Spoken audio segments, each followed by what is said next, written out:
Oh, all the time. I think it's loading, but it's waiting for me to press some button.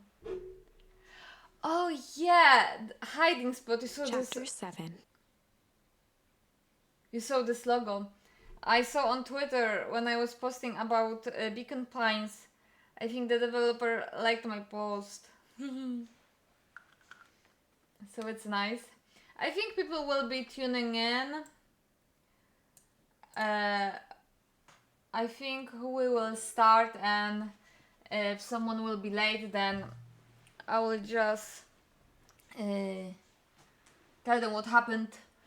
Yeah, so last time we discovered that our grandma has secret secret room, like secret basement, and we found some weird stuff there. It was some info about our father, I think. He's a researcher. Basically, we don't know what happens, and if you don't know what's going on in this game, it's kind of like um, we live some few days, then we die, and we don't know what's going on. And every time we die, we try different path, and with every path, we getting to know everything better. Like we still don't know what's going on. Basically, we know that our dad is dead, our mom is missing. There are some people in yellow hazmat suits that's hiding something. There's this yellow goo that when you touch it, you get like older. And we last time we discovered that our grandma also is hiding something from us. She was also wearing this yellow hazmat suit.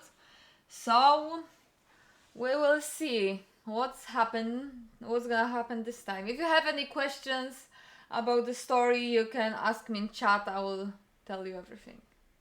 Okay, let's start. Oh, thank you so much. Thank you so much for giving soup and making schizo calypso a bunny. Thank you so much, Romanus Rex. Thank you. We now have 5 subs, I think. Goal is 10. Okay, let's start.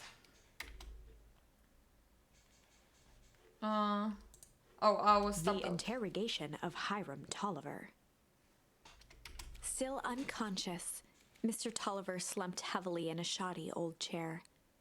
Oh yeah, we were in the basement, in the secret basement that belongs to our grandma. That she hides it, and Mr. Tolliver walked in, and we kind of like punched him or something in the head, and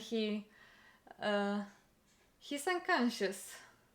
His hands were bound with rope, his feet tied with some loose string. The kids huddled in a circle, discussing their plan. Okay. One thing was certain. They couldn't just let Mr. Tolliver go. They needed to know what he was doing in Luca's house. Yeah. After some deliberation, it was decided. Oh, this is a place when I make a choice. They would run the classic good cop. Okay. So this is where story can take 2 paths. We'll probably play one path, and later when it's over, like when we die probably or something like that, we'll take another path. So right now we can choose between chill cop and hard cop. So good cop and let's try chill cop. Let's be a little different. They'd run the classic good cop, chill cop interrogation. Classic. Hi Lam! Thank you for lurking. I'll handle this, just gonna play it cool. Hello, hello. We are just starting. I don't know how much you've watched last time we've played, but we discovered that our grandma has secret room, and that our grandma is also having some secret. We saw her wearing yellow hazmat suit, and we were hiding in the basement, secret basement, our grandma's secret basement, and Mr. Tolliver walked in. So we hit him in the head, and he's unconscious now. This is where we are right now. I'll handle this. She's gonna play it cool. What is this emote? Noted. Okay. It looks funny. Luca walked calmly to the light switch, flicking it off and on a few times. Okay. Why? Mr. Oh. Tolliver shook his head, To wake him gathering up. his wits. I think there are better way to wake up someone than flickering the lights, especially when he's unconscious. Golly, I sure got my bell wrong. He looked over to find Luca, who returned a calming grin.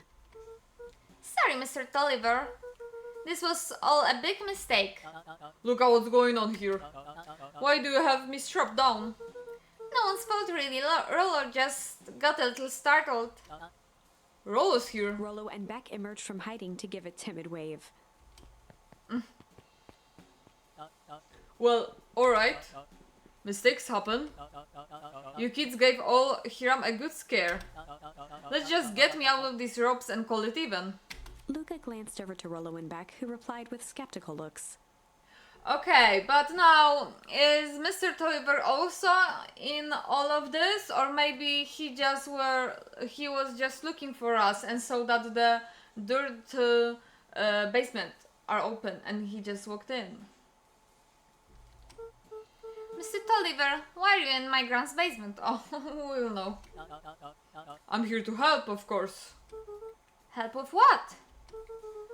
What's my gran up to? If you'll just cut me loose, I can show you. Oh, I don't trust them. How I know we can trust you? They say everything I say. Mr. Tolliver exhaled with disappointment. Luca, have I ever done wrong by you? No. And since your gran moved to town, haven't I been nothing but welcoming? Oh yeah, and we realized that we know our grandma only short period of time, that we didn't really know her before she moved in. So is she really our grandma? Yeah. So why would I turn my back on your family now? It just... all this stuff seems pretty weird. A board with names of people from town, an archive of my dad's old disturbing patient notes, Luca gestured to the corner. barrels of explosives. I can explain everything. Yeah, you understand everything. You just need to untie me. You kids deserve an explanation. I don't trust him. He can say it when he's tied up. Luca looked again to Rollo and Beck. This time they shrugged. Luca began to slowly loosen the bindings. Oh no. Mr. Tolliver gently rubbed his wrists. That's a good lad. This all makes sense in time. He edged imperceptibly toward the stairs as he spoke. You see, this town has secrets, Luca. Oh, what do you say, really? A very dark past indeed. Before the kids had even noticed his movement, Mr. Tolliver was at the light switch. A past that must be brought to... He punctuated his final words by flicking the switch and rushing up the stairs. I know it! We can trust him! He's escaping. Light! Son of a... Beck darted to the wall and turned back on the lights. It was too late. Rollo confirmed what they all heard. He just locked us down here. Oh no, we're locked! We can't escape! Mr. Tolliver's muffled voice came from behind the door. I know, we can trust them. We can't trust them. I wasn't lying, you know. This is for your own good. You kids just keep tight out there and let the adults handle this. They looked bewildered at each other. Play it cool, huh? Not now, Beck. They heard the staccato thump of quick steps exiting the house. Oh no. The kids looked down in resignation. This isn't how it goes in Hank Atomic. For some reason, they'd always assumed it was up to them to save their town. Yeah, I am the main character. Luca opened his mouth, hoping to conjure some magical words to make this right. Only a hollow croak escaped. The end. The end? We just die here?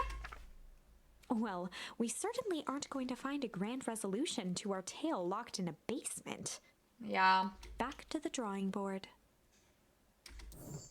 Okay, so now we are going back to our last choice.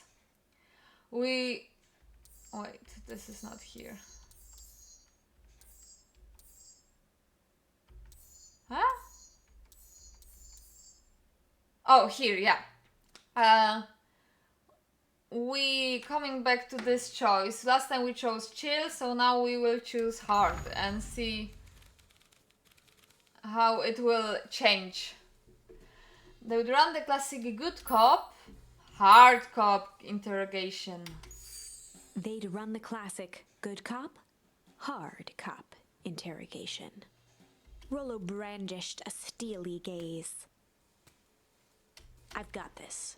Read about it 100 times. Rollo swaggered past the chair which propped up the slumping Hiram Tolliver. Without even looking at his captive, he began with a long, blustery drawl. Well, Mr. Tolliver. Mr. Tolliver remained motionless. Rollo spun around to face him. He'd clearly expected to rouse Mr. Tolliver with his booming voice. Mr. Tolliver? Beck and Luca gave each other an unsure glance. Rollo slammed his fist on the table. I said, Mr. Tolliver! He grabbed the table lamp and beamed it onto the unconscious face. Oh, Mr. Tolliver groaned and slowly lifted his head. He recoiled with a muddled, weary squint. what in the The world? chair wobbled as he attempted to straighten up. Who's there? Mr. Tolliver could only make out rough shapes through the glaring light. With a gruff tone, Rollo hoped to both conceal his voice and intimidate. I'll be asking the questions here, punk. No, hold on, let's just calm down. Oh, I am calm. Calm as a carrot in dirt. As for you, looks like you're sweating. The doubtful expression on Beck and Luca's faces transformed into awe. We can do this my way, or... Well, let's just say I've never needed another way. He's good at it. Rollo, hitting his stride, was now channeling every detective trope his memory could recall. He slammed the table again. Now dance! What? I don't even... Mr. Tolliver's voice became desperate. He was nearly in tears. You've tied me down. How on earth could I dance? Dance with your mouth, punk. Spill the beans. What are you doing poking around this house? I'm here to help Juniper. To make sure everything's ready. Oh, so you're in cahoots with Gran. Gran? Mr. Tolliver was in a daze, now more confused than ever. Huh? Gonna help her blow up the festival, eh? Blow up the festival? Good He lord. shook his head, feeling more and more dizzy. No, we've got it all wrong. Where is she now? She's headed to the source. Source? What's the source? It's where His voice faded to a whisper. the town began. Where it all began. What is Operation Sparkplug? With that, Mr. Tolliver passed out cold. What? Rollo swung around with a repentant grimace. Then, Rollo, I think you went a little too hard on him. did he say about the source? It's where the town began. We need more information. Yeah, but we better not push Mr. Tolliver any further. Is there anyone else who might know more? What about the history museum? It just got set up for the festival. Nah, that tent was put up by the Valentines. Everything they do is just bunch of fluff to glorify themselves. Is there anything more reliable? The library. If there's any information about this source thing, Kado can help us find it. Let's go get some answers. Oh, we didn't have to go there. Oh, okay. Hello, little cute penguin. This is a dang nice library. Thanks, we work hard on it. Aren't you a little too adorable to be a librarian? Yeah, he is. Aw, adorable. Aw, he's shy. Kado hung out here so much, eventually they gave him a set of keys. I just keep an eye on the place for Miss Novak sometimes. They got you working for free? It's quiet and I get access to all the books I can read. What more could the person want? Fair enough. What can I do for y'all? We need a favor. I already told you and Rollo. I can't put you any higher on the wait list for the next Hank Atomic. And if you're here for more candy, I'll have you know I can be bought. Call it a personal code of conscience. Actually, we're looking to do some research. Now you're speaking my language. What are you looking for? That's the thing we sort of don't know. What you got on the history of the town? There's the county record archives. What's in those? Staff newspaper clippings, stuff like that. Pretty boring reading, but they do go all the way back to when the town was founded. Great, we'll start there. Okay. Chapter 8. Yeah. 6 feet under, 3 towns over. I don't remember what is the furthest chapter we could do. The kids spent the rest of the afternoon combing through dusty piles of old county records, desperately searching for anything that could help them make sense of Mr. Tolliver's cryptic utterance. Luca tried to shake the thought of Gran's basement, but his focus wavered. Explosives, messages hidden in jam, dossiers on various town figures, and a corkboard threaded with photos. Gran was the only family he had left. He still couldn't bring himself to believe the worst. But the old map with the symbol of explosives in town square made that difficult. As the sun began to set, the kids were no closer to the truth. Yeah, if it's a secret, they won't just write about it in the books, no? If I have to read any more records, my eyeballs are gonna pop. We have to keep digging. If I dig another word, I'm gonna end up in one of these singing death records. Rollo Cotter lived a full and wonderful life till he read so much boring crap that his brain oozed out of his ears. Rollo shut his book with an assertive nod. If you've got a better idea, spit it out. You sound like my sister. Keep pushing your luck, pal. And it won't be boring county record that kill you. I'll put you in the obituaries myself. Rollo muttered under his breath. You're a county record. Really? That's the best you've got? When I'm done with you, will be football in history.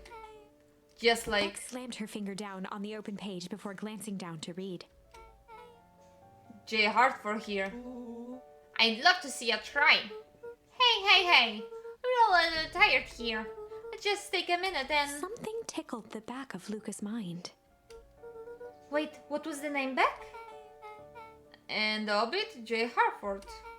From the Brookville Tribune 8 years ago. That can't be right. What is it? J. Hartford? That's my grand's name. Juniper Hartford. Maybe there were two J. Hartfords? Mrs. Hartford is survived by her young daughter, E. Hartford. My mom's name is Eleanor. Okay, this is getting creepy. If your gran is 6 feet under 3 towns over, then who am I living with? This is not our grandma. This is an impostor. The question hung in the air. What's going on?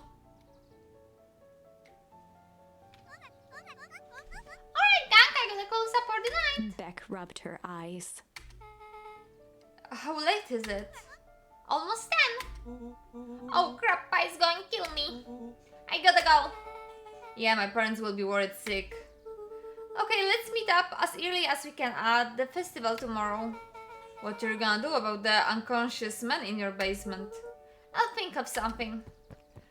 Okay, but now it's scary to sleep in the same Luca's same heart was house pounding as he approached the house. as grandma. If he was lucky, Gran, or whoever it was, hadn't gotten back yet. And of course, there was Mr. Tolliver tied up and unconscious in the basement. Dealing with him would be the first order of business. Luca shook out his arms to calm his nerves before entering. Scary. He held perfectly still, tempering his breath, and listened closely. She was asleep. His only hope was that she hadn't found Mr. Tolliver before dozing off. Okay, check on Mr. Tolliver in the basement. It was here. Oh, it's open. Why did we left it open? Oh no. Mr. Tolliver was nowhere to be seen. Maybe he woke up, escaped from his bindings, and left without a trace. Or maybe Gran knew everything. What do I do? Luca's hungry stomach groaned. Not realizing it, he'd gone the entire day without eating. Okay, I can figure this out. Just need a little brain food. Luca rushed over to the pile of jam jars, Don't unscrewed one, eat and it, shoveled a handful no. into his mouth. No. No. I'm afraid your gem delivery will be delayed. He flipped the lid to read the label. Mr. Nancrit, hehe. Okay, now I can think. So, if Gran knows we tied up Mr. Tolliver, I'm screwed. I'm scared that in this gem was this green goo or something that makes you older. This weird thing, we don't know what it is. If she doesn't know, then I need to play it cool. I guess the only option is to go to bed and act as if nothing is wrong. Gran will think Mr. Tolliver finished what he was sent to do and left when he was done. Go to sleep. Okay, so this gem eating, it had to be for the reason. They don't just do that in games without any reason. I think there will be consequences. Gran? Okay, stick to the plan. Go to bed and play it cool. As Luca climbed the final stair, the emotion of the day dragged heavily on him. With each consecutive step, his legs weakened. Oh no, poisoned gem. His stride began to falter. He tried to grab for the railing to steady himself. Something was wrong. Come on, Lex. Just a few more steps. Luca groaned and tried to move. His limbs might as well have been bolted to the ground. Through numb lips, he mumbled just before falling asleep. The germ? Did I die? Oh no, it's Grandma. Sweet boy. What did you get yourself into?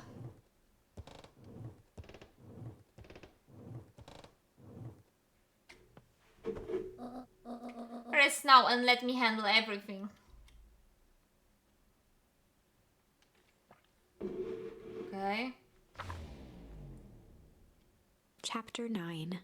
A speech to end all speeches. Luca awoke to find himself face down in bed. He moaned into his pillow. Why would Gran drug him? You ate her jam. Or rather, why was she trying to drug Mr. Nuncreed? Yeah. Okay, so it was Shaking just the a drug? questions from his woozy head, Luca snapped back to the matter at hand. The festival! Okay, we look normal. Okay. So now we try to go on festival?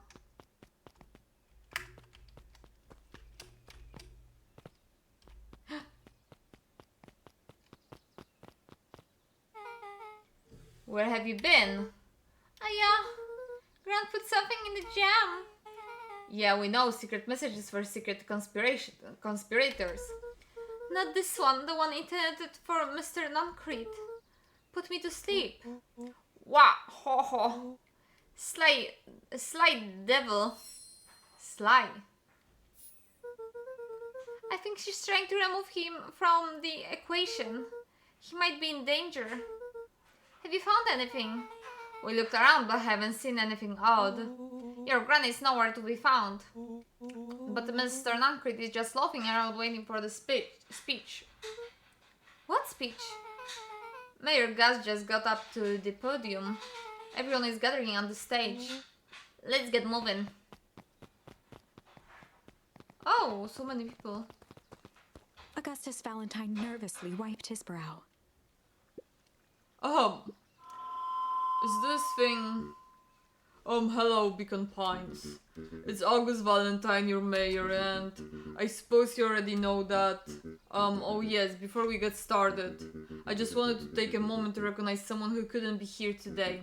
The towns wouldn't be where it is today without my father, Sharper Valentine. So I thought we could begin with a round of applause, befitting such a great man. Even that's more than the old codger deserved. Gus cleared his throat and awkwardly loosened his tie. Right, where was I? William Kerr bounded on the stage with the energy of a preacher at a big tent revival.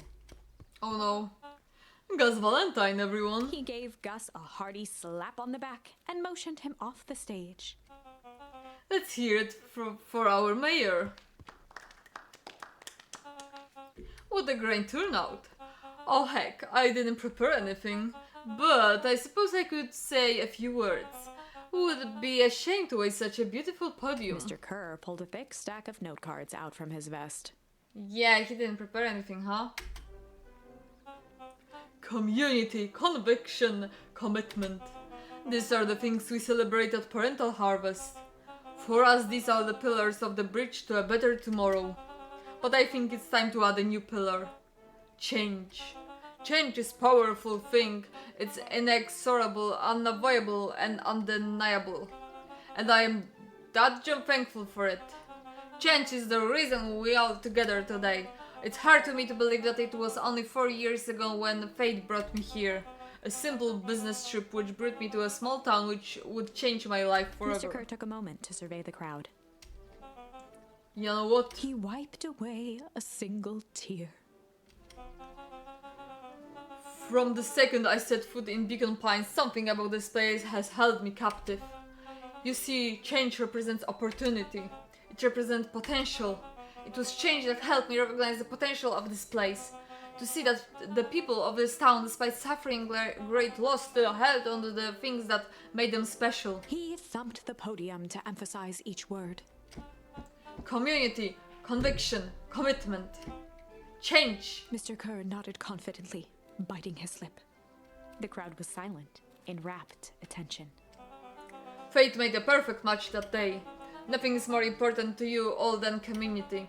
And Parental Harvest is a community first and foremost. Mr. Kerr methodically made eye contact with each section of the crowd. The only way you made it through the fall harvest was an unshakable conviction.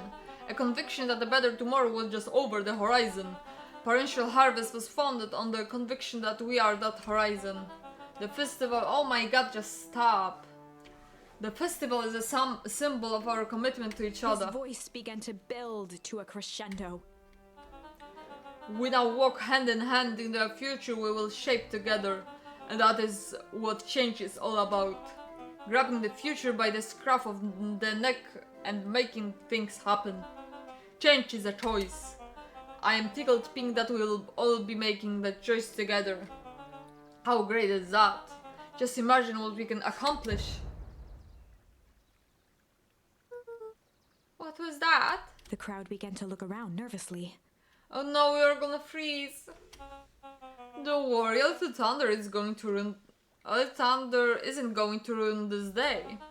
Everyone remain calm. Mr. Kerr quickly flicked through his note cards. Where was I? Through all my troubles, I have learned one true thing. One always reaps what they sow. We have all planned a lot of good in this town. And so, it is with a happy heart that I can proclaim He raised his hands up to the heavens. Our harvest awaits. What's going on? Why are we freezing? At that moment, a merciless wall of impossibly cold air ripped through the crowd, instantly freezing everyone and everything it touched. For a man like William Kerr, this was a fitting way for things to end. On a stage, with an entire town frozen in rapt attention for the rest of time. The end. So every time, if we don't die, we just end up like everything is freezed. And we don't know what's going on. There must be... ice again! Whenever I think we're getting close, it comes along and ruins everything! There must be a path that we just don't freeze. Maybe we should just quit? Maybe you should just close the book, walk away, and never think of me again. No, I don't mean that. We got a little closer this time. We just need to try again. Please. Okay. Oh, we can choose slide here, but we can also... I kind of want to go this way now and instead of fight, make flight. And then we can go back here and use slide. Yeah. This was, I think, the moment when they took our friend. He was missing. And we were in our treehouse and they were attacking us. And before we choose fight, but now we'll choose flight. Lucas mind raced. He was caught in a trap. What do we do when there's no hope? Iggy wiped his cheek with a sleeve. What are you gonna do, Luca? Luca drew himself up and decided to take the only option they had left. Flight. Luca drew himself up and decided to take the only option they had left. Flight. He squinted down the barrel of the mission control defense cannon, aiming it through an opening in the dense tree branches.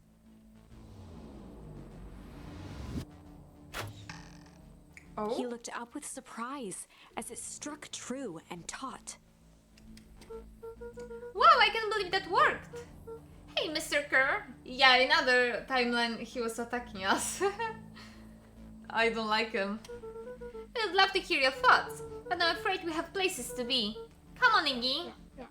Oh, his face is destroyed because we pushed him and his face landed in the green goo. See ya, jerks! Oh, fine, we know where that leads them. This way we'll take the tunnels. Tunnels? Luca and Iggy winced as they sprinted through the thicket. The branches clawed at them, reluctant to give passage. After what felt like a marathon, Luca stopped in his tracks as they reached the clearing. What the? That was all he was able to say before Iggy slammed into his back. The boys tumbled down a steep decline and crashed with a wheezing thud on a surface as hard as ice. In fact, it was ice. Already ice. Chapter 5. Signs. They stood silently, catching their breath. The sky was like sapphire. With each breath, a plume of steam escaped from Luca's lungs. Let's keep moving. Luca pulled Iggy to his feet as they gazed across a snowy terrain. Wait, this time we didn't freeze. That was actually pretty badass. Uh-huh. I think we lost them. I'm cold. Maybe because it's a lot of snow here. Are we up in the mountains? I don't think so. If anything went downhill. And what's up with the Winter Wonderland? All I know is there's no going back the way we came. Let's see if we can get our bearings. Follow me. Find a way home. Okay. Okay, I have to.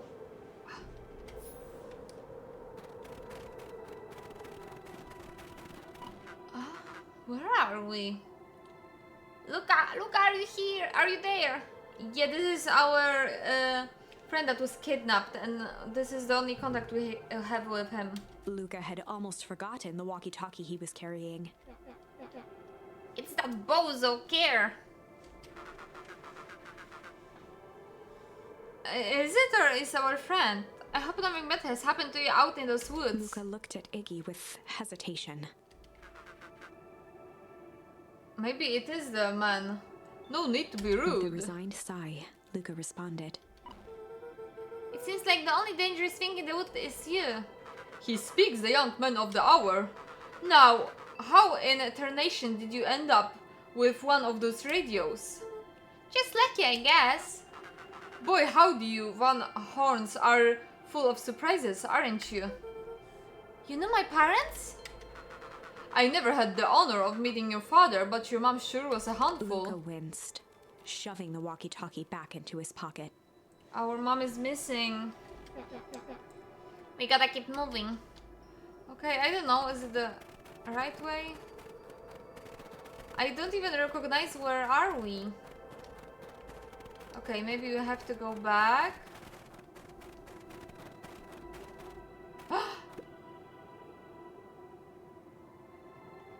What's the readout? Still just above 258 Kelvin. That's down a bit from last time. How much is this?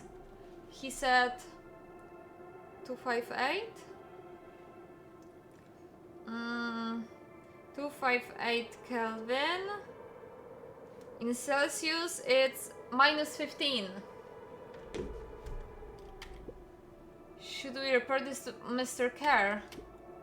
Man is still within safe ranges. It may be spreading, but it's under control for now. Even a small nudge in the equilibrium could cause a cascade.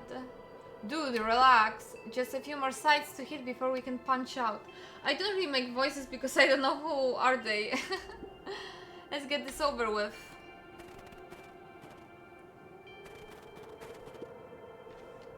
Okay.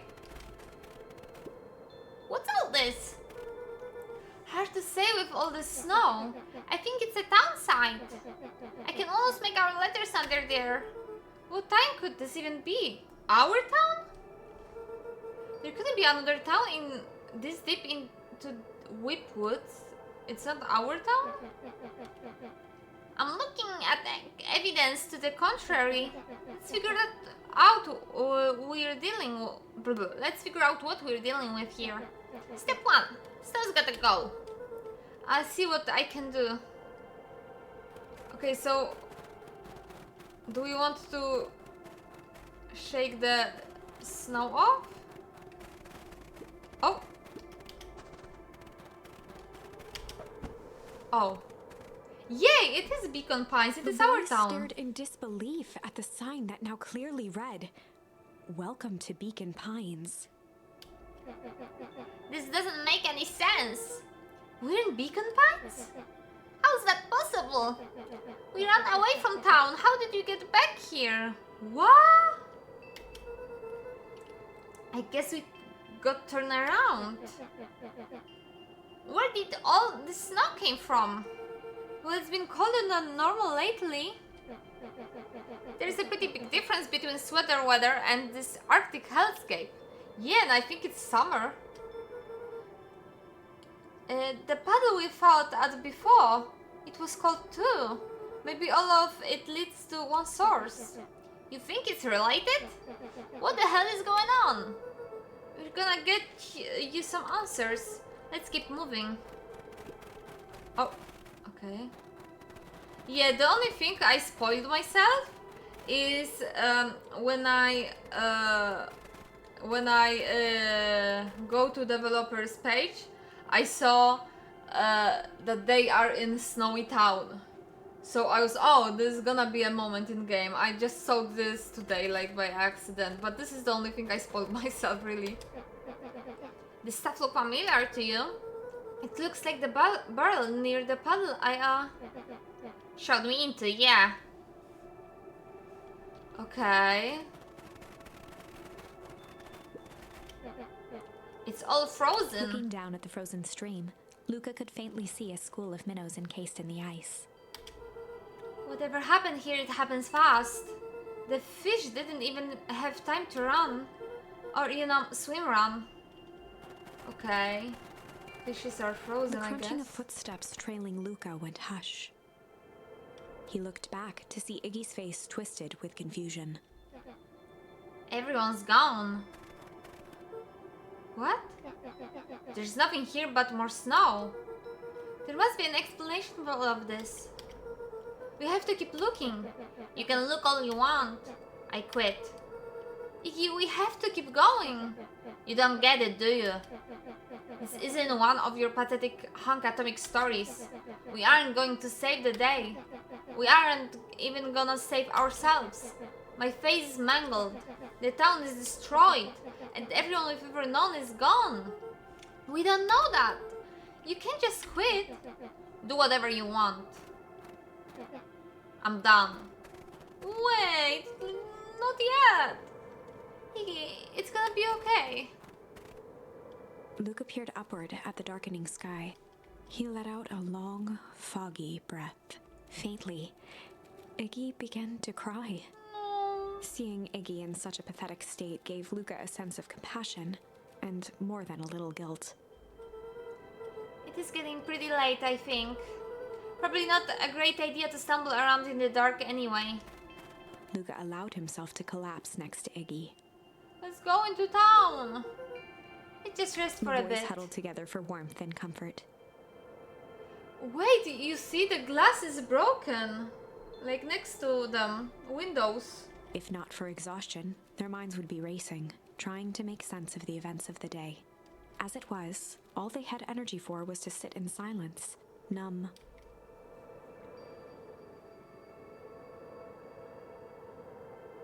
It's sad. The way the snow covered everything over. It's kinda calming. Yeah. Oh, I haven't had time to say it, but thanks. Huh? For getting us away from those creeps. I sort of froze up back there. Iggy, I should be the one apologizing. This all happened because I lost my temper. Nah, that's bull hockey. First of all, you didn't know what that gunk would do. You didn't, right? Of course not. And second, stop with this baloney about losing your temper. But I did lose my Iggy temper. motioned sarcastically to his half-deformed face. Obviously. But that's exactly what you should have done. Huh? I was being a horse ass. You were supposed to be a horse ass in response. That's how it works. Iggy, I'm having a hard time following. You wanted me to fight you? Of course! Jeez, you goody types take forever to understand this very basic point. Why would you go around saying cruel things trying to get into fights? Iggy shrugged. I don't know. Some people like to argue. I realize that. I really don't like to argue, but I know there are people who really like to argue, even with friends. You're an asshole because you're bored? Sometimes I just feel empty. You would understand. You and Roll are always having a blast together, laughing and calling that dinky little treehouse mission control. Iggy now wept openly. Oh god. Perfect little look up on Horde. With his perfect little life. My life is not perfect. Everybody in town likes you. Not everybody. Hell, that new girl hasn't even unpacked it and even she already likes you. You have Tish. He wiped his nose with a sleeve. I love Tish. Tish is great. But she ain't exactly the world's greatest conversationalist, you know?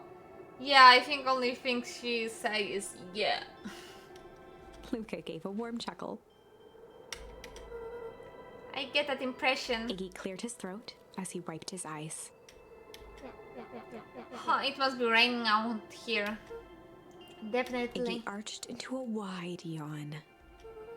You should probably try to get some sleep. In the snow, no. They will freeze. Let's lay low for now. Tomorrow we'll get to the bottom of all Luca's this. eyelids began to slowly drift shut.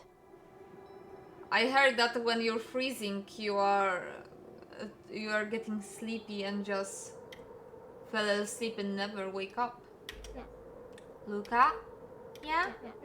I always did want to see the inside of your dinky little treehouse. What do you think? Not bad. I'll give you the full tour when we get back. You know what? Huh? That's all Luca could whisper before succumbing to sleep. Oh no, he's freezing. Iggy snuggled in some more. When it comes to worst days of my entire life, this one wasn't half bad. The house smelled of warm bread. Luca was playing with toy blocks on the living room rug. He looked up to see his parents on the couch. Okay, we are dreaming. His mother held his father's head in her lap. She idly stroked his hair while humming a song. A voice behind Luca spoke. "This is how you remember them, huh?" Luca turned to see his own face. The doppelganger from his dreams, still clad in a yellow hazmat suit, still carrying a look of disdain behind empty eyes. Aww, look at this perfectly cozy scene. You know it wasn't really like this. The figure picked up a toy block and inspected it. It's amazing the facades that one can build given the right materials. Not that I blame us. These are a child's memories, all warm and fuzzy. Yeah, we want to remember good. You don't remember, do you? Luca snatched the block from the figure's yellow-gloved hand. Remember what? The doppelganger pointed to the couch. The last day we saw him alive. Or that?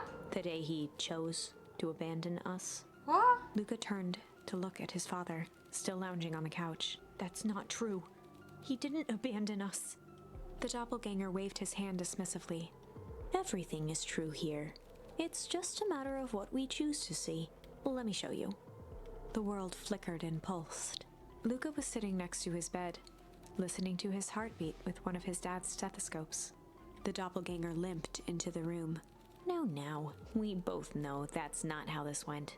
He grabbed Luca's hand and guided the stethoscope to the floor. Luca heard muffled shouting, brought close by the stethoscope. It was his parents, fighting. Everyone fights. Do you remember what we did next? Luca gave a slow nod and crept down the hall to peek through the banister. He could see the outline of his mother at the bottom of the stairs. Damn it, Walt. We can't afford to get involved in this. She was scared. His father stepped forward. What am I supposed to do? Just watch? There's a sickness in this town, and we both know who's behind it. I swore an oath to help people. I won't turn my back on them. Luca's mother grabbed Walt. She was crying, pleading. I can't lose you. What? Walt calmly removed Eleanor's hand from his shoulder. What's right is right, and what's wrong is wrong. True. Very smart words. I could never live with myself if I let Sharper get away with this. Sharper. Eleanor raised her voice. Spare me your bullshit platitudes. What about our son? Luca flinched, dropping the stethoscope down the stairs. Walt turned with a panicked smile. Luca? Is that you, buddy? With tears in his eyes, Luca descended the stairs. Mom? Dad? What's going on? Walt dropped to a knee to meet Luca eye to eye. Nothing, buckaroo. Your mom and I just got a little overexcited, is all. Luca placed the stethoscope against his father's chest. His heart was racing. It sounded like you were going somewhere? Walt gently removed the device from Luca's ears. Listen to me, Luca. I have some business to take care of. I'll be back in time to tuck you in. Luca hugged his father tightly. Promise? Walt stood up and walked to the door. He glanced over his shoulder. I promise. With a wink and a grin, he put on his hat and strode out into the evening sun.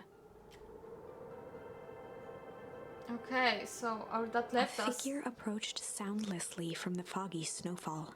Our dad left us to get the medicine for some sickness that is in town, and he died then. It stood above them, lingering in contemplation. Slowly raising one hand above Iggy, it snapped out 2 brisk raps on his head. From a deep slumber, Iggy sprang up defensively. Get your hands off me! Whether it was the calming presence or the recognition that he was not in danger, Iggy felt his clenched fists lower. Just what do you think you're doing? Luca looked up, gradually remembering his whereabouts. The figure exhaled a cloud of warm vapor. You two certainly have caused a lot of commotion. What's that supposed to mean? Take it easy, Iggy. We are asleep minding our own business. You're the one running around knocking on people's heads. I'm sorry if I hurt you, Iggy. You didn't hurt nobody. Anybody. Huh? Oh, I see. You think you're better than me, you. When it came to complete strangers, Iggy had trouble cobbling together an insult. You big-headed, scarfy-necked furball. Okay, let's lower the temperature a bit here. Interesting choice of words. I mean, let's all just calm down. Who are you? A friend? An observer? A hitchhiker on the infinite expanse of possibility? Great, now how about the name? If you must call me something, you can call me Nat. Iggy huffed with gratification. How about you make like a nut and buzz off? Very well. Nat began to turn away indifferently. Wait, do you live here? You might say that. So you know where we are? You might also say that. Look, pal, we just wanna find a safe way out of here. You gonna help us or not? Before knowing how to live, one must know where they are. Alright, that does it. Luca, I don't know about you, but I'm getting out of here, one way or another. Iggy turned sharply and began to stomp off. Enough with the riddles. Iggy, wake up. Realizing he'd worn their patience then, Nat relented. Very well, I suppose this isn't the time for metaphors. I'll show you how to get back home. Luca and Iggy turned around with hope in their eyes. Come here. Nat took a deep breath in. Close your eyes. Nat exhaled slowly, then snapped his fingers. Okay, open them. For a brief moment, Luca and Iggy let themselves believe that some great magic was about to unfold, until they opened their eyes and found themselves in the exact same place, cold and disheartened. This is your home. This is Beacon Pines. Look, Nat, we don't know how we got here. Maybe we stumbled through some time travel gate in Whipwood. Or we teleported to some alternative universe. Or this is all just some cruel experiment by Kerr and his goons. But this is not our home. You're inching closer to the truth. Alas, the reality is much less fanciful. Just give it to us straight. So be it. As I said, this is Beacon Pines. The original, true Beacon Pines. Okay. You both grew up here. But the town you've called your home for the past several years is a replica. What? A remarkable achievement of engineering, to be fair, but a replica nonetheless. That's impossible. It's too much work. You'd need a whole town to replicate a whole town. Indeed, to pull off such a feat would require immense labor power. That which could be moved would be moved. That which could not would require a precise duplicate. You would have noticed. Someone would have noticed. You'd think so, unless the auditing was impeccable. A mind-numbing attention to detail. As for the innumerable trivialities which complete the tapestry, oh my god, so many difficult words. Well, you can leave that to this miraculous thing we call a brain. It has a it has a real aversion to discontinuity, a revolution even. The brain has a wonderful way of smoothing out the rough edges, keeping us sane. Oh, she didn't read it. Luca and Iggy looked around uncomfortably. So you're saying that someone made an entire new town and moved us all and no one noticed? Precisely. But why? Why is one question that can never be answered with certainty. The best one can do is to uncover... Matt narrowed his eyes, furrowed his brow, and... the source. Why would you say the source like that? Why indeed? Luca began to laugh uncomfortably. It's utterly ridiculous. There's no way they could... He looked down at his feet. His eyes started back and forth in contemplation. With a sudden pain, a thought struck him. If this really is home... He sprinted off into the pale distance. As Iggy turned to follow, Nat called out. Iggy, it's not too late to turn back. Simply head west through Whipwood.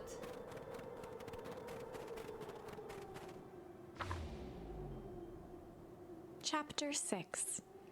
With every chapter, it's getting weirder and weirder. The source. Nat expressed his sympathy with a shrug and sauntered off as unassumingly as he'd arrived. It was he, I thought it was she. He'd given Luca and Iggy what they needed, and nothing more. As Luca sprinted across the snow, the events of the past few days became clearer, pieces to a larger puzzle. Rollo said he was underground somewhere, captured. Mr. Kerr tried to cover it up with lies. The clipboards were hell-bent on capturing Iggy. It all seemed to point to Perennial Harvest. But right now, there was one thing that Luca needed to know. Luca stopped dead in his tracks. The tree was gone, uprooted and moved, leaving a raw gash in the earth. He dropped to his knees and dug wildly at the cold snow. This is where... His numb hands hit something hard. A headstone. this is where our dad should be. Our dad. A dry whisper escaped Luca's lips. You're here. All this time I thought I was visiting you. But you've been here alone in the snow. Dad, I'm so sorry. They ruined your favorite spot in the world. Our favorite spot in the world. Dad, what do I do? There was no reply. Just snow-covered silence. Maybe our mom is somewhere here. Why would you give me the slip like that? Wait. Okay. What if I couldn't find you, you jerk? Iggy finally noticed the tears welling in Luca's eyes and the snow-covered grave. Oh. Iggy. They stole his tree, Iggy. Yikes. Suddenly, they heard the crunch of approaching footsteps in the snow. Uh-oh. You gotta hide.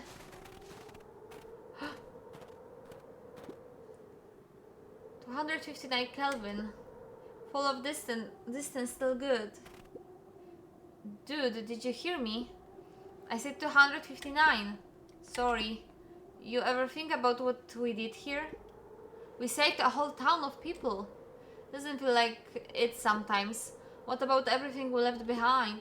That's the grave of someone with a family. The people who love them will never know the truth. The truth is overrated. He bent down to scoop up a snowball and lobbed it playfully. What the heck? Hey, don't be such a downer, dude. We took this job to change the world. Yeah, come on. It's almost lunchtime. Some respect. Haha, weirdo. This is not the moment for dancing. Here I thought I was a jerk. These dinguses are out there literally dancing on graves. Luca stuttered through heaving sobs. I thought I was visiting him. I thought he was with me. Not gonna lie, that's a bad break. Here's some He advice. gave Luca a solid smack on the back of his head. Hey! Who's any of this helping? What? Sitting here in the snow crying like some pushover. Who you helping? Iggy, look what they did. They lied to everyone. Blah blah blah. Look up on Horn, you're a lot of things, but you ain't no pushover. What did I tell you before? When some jerks come at ya, acting like a horse's ass, I should stand up for myself. Hell yeah! Karen and his very little band of clipboards pulled off this switcher for a reason, right? Not to mention something about swords. Luca wiped his eyes with a sleeve. Whatever's at the source must be awfully valuable to perennial harvest. Sure, it would be a shame something unfortunate were to happen to their precious source, wouldn't it? What do you have in mind? If it's small enough to steal, we snatch it. If it's too big to snatch, we smash it. What if it's too big to smash? Iggy flashed a mischievous smile and cracked his knuckles. I'm always up for a challenge. I'm gonna make this right, Dad, I promise. Let's do this. Okay, but how? Okay. So there should be our house, but it's not here, they moved it. It can get awful cold out there in those woods, Luca. Probably best you to stay put and conserve your energy. Help's on the way. Where's Rollo? Where's my mom? Did you kill her? Oh heavens no! Do I seem like a killer to you? Iggy and Luca shared a skeptical look. Well, do I? Oh shucks, how that hurts my feelings. Screw that guy. Okay, let's look up for source. A disc of smooth metal was lightly covered in snow. Two faint seams were visible along the surface. A manhole cover? If it is, I've never seen one like it. Okay.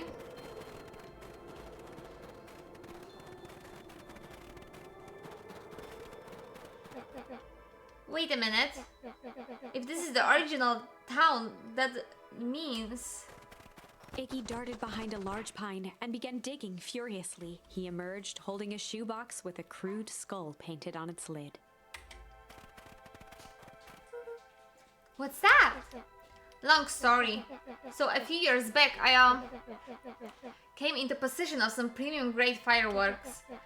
Not the wimpy firecracker stuff they give kids, the good stuff. Oh, hello Marika. Hi. Having some cozy time. I think we will probably finish this game today. Oh, hi Eshkoi. Hi.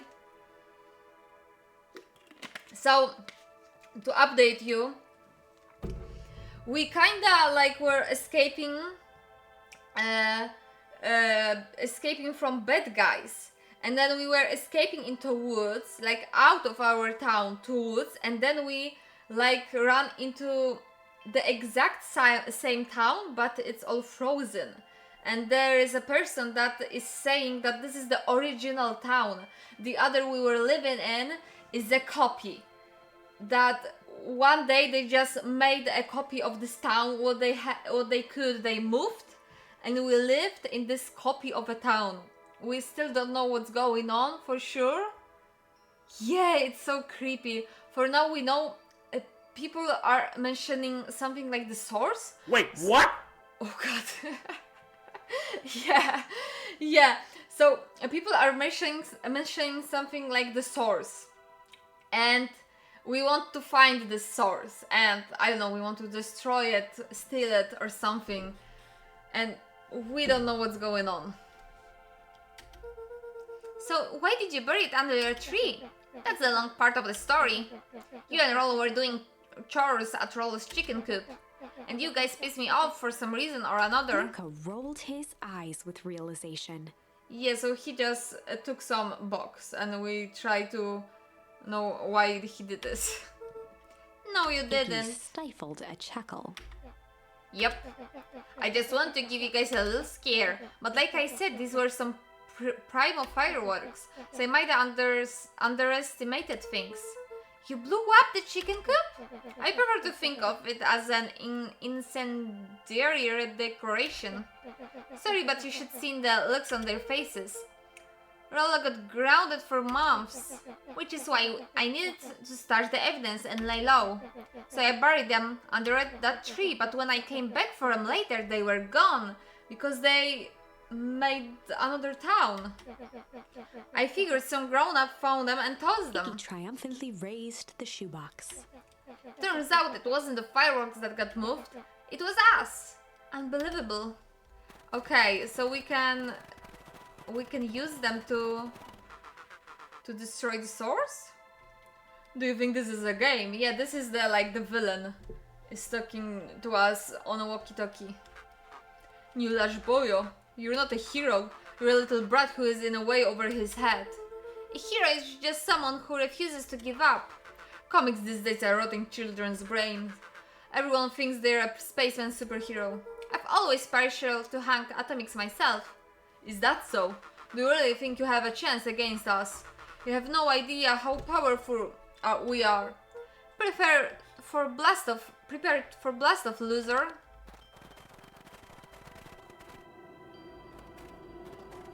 Wow. It's so scary. Luca and Iggy inched up to the edge of the hole with bewilderment in their eyes. Arctic air breathed out of the cavern in heaving gusts. Echo! Echo! Echo! Echo! Wow! I can see why they want to move us all out of town now. It looks like the wind is coming out of it. But why would they dig up a giant hole? I think this is it. This is the source? Yeah, that's what I said. It's a dank hole? How do we smash a hole?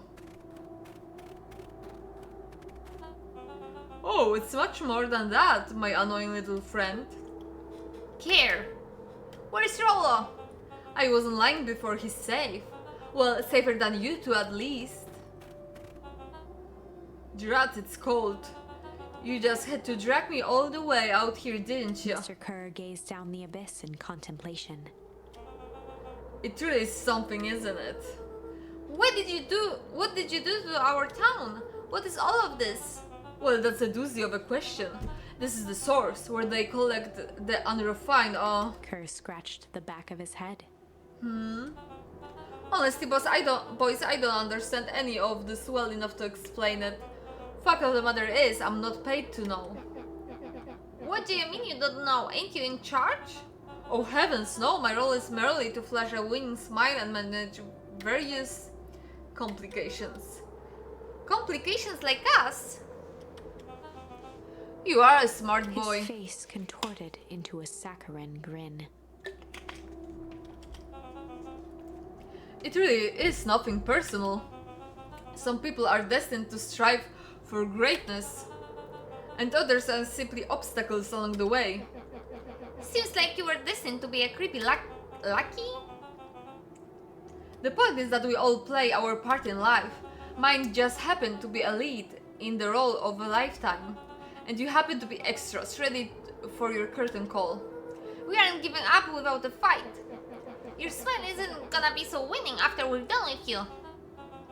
Now, boys, there's no need for melodrama. It makes even a professional as myself embarrassed for you. Let's change the mood for a Kerr bit. snapped his fingers.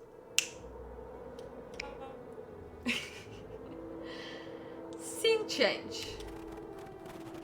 Uh-oh. Are they gonna push us? There, that's better. Deal with them. Iggy turned to Luca with a sly glance. Why are you smirking? Because I have a box full of fireworks and you don't. Iggy waved the box into the air, threatening to drop it down the hole. But does he have a fire? Stop. Let's not do something regrettable. Jokes on you, regret is one of my specialities. One of curiosity, what would happen if I threw these in your precious hall? Nothing at all. You're a terrible liar. I'll have you know, I am an exceptional liar. But that's fair enough. Iggy plucked a single bottle rocket from the box and held it up with reverence. Stop, you fool! Oh, he's sweating. Call off your grooms. After a long pause, Mr. Kerr flung up his hand with frustration. Very well. You all can head back for the night. It's been a long day. I'll handle this too from here. Why some of them have Mr. hazmat Kerr suits and some of sighed them into no? the frigid air. It's just us now, Iggy. You can put that down. What, like this? With a nonchalant flick, Iggy tossed the firework into the hole.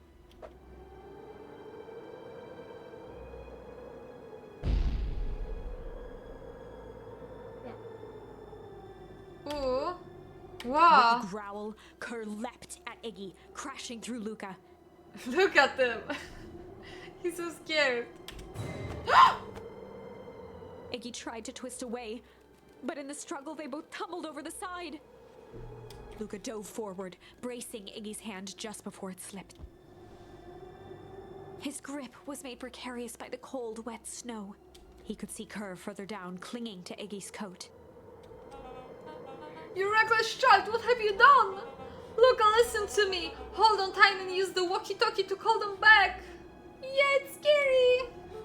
What channel do I use? It doesn't make a damn difference. They're always listening. If you the Clippers will just haul us up and snack us both. The only way you get out of this is if Kerr's out of the picture. Just let go and save yourself. If you let go, we both die. I don't want to die by seeing the look on your face almost makes it worth it. Mr. Kerr, you've had a long life. Why don't you actually do something selfless and just let go? Mr. Kerr gasped with insult. Not be the corn in this situation.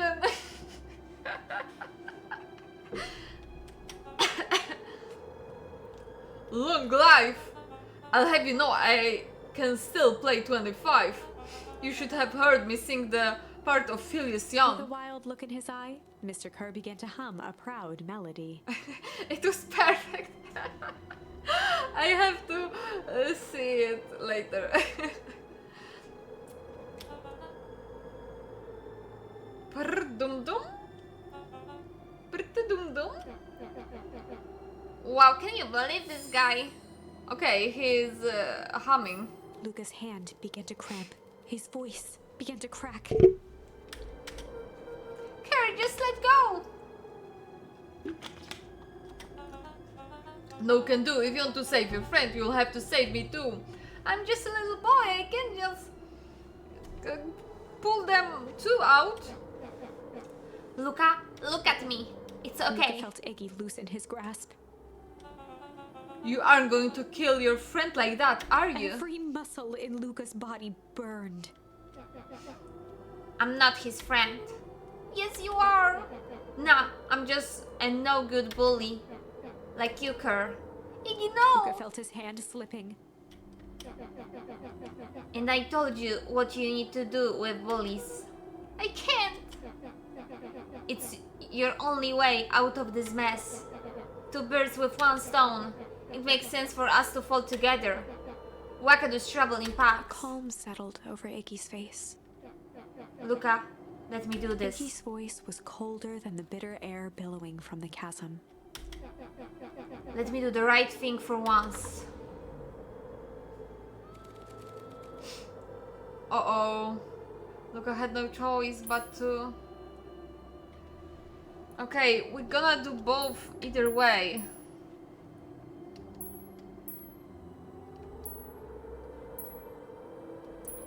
Okay, let's see what happens when we accept his request.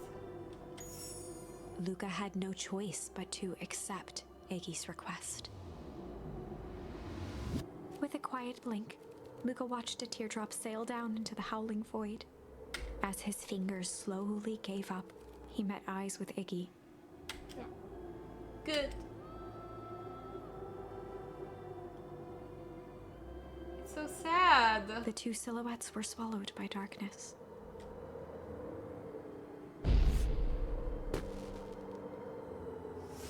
What?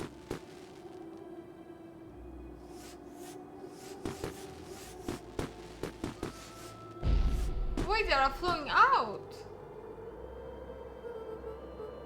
Hell of a goodbye, Iggy. This is the person that told us this is the original town. Look, I should really step back. What? Quickly.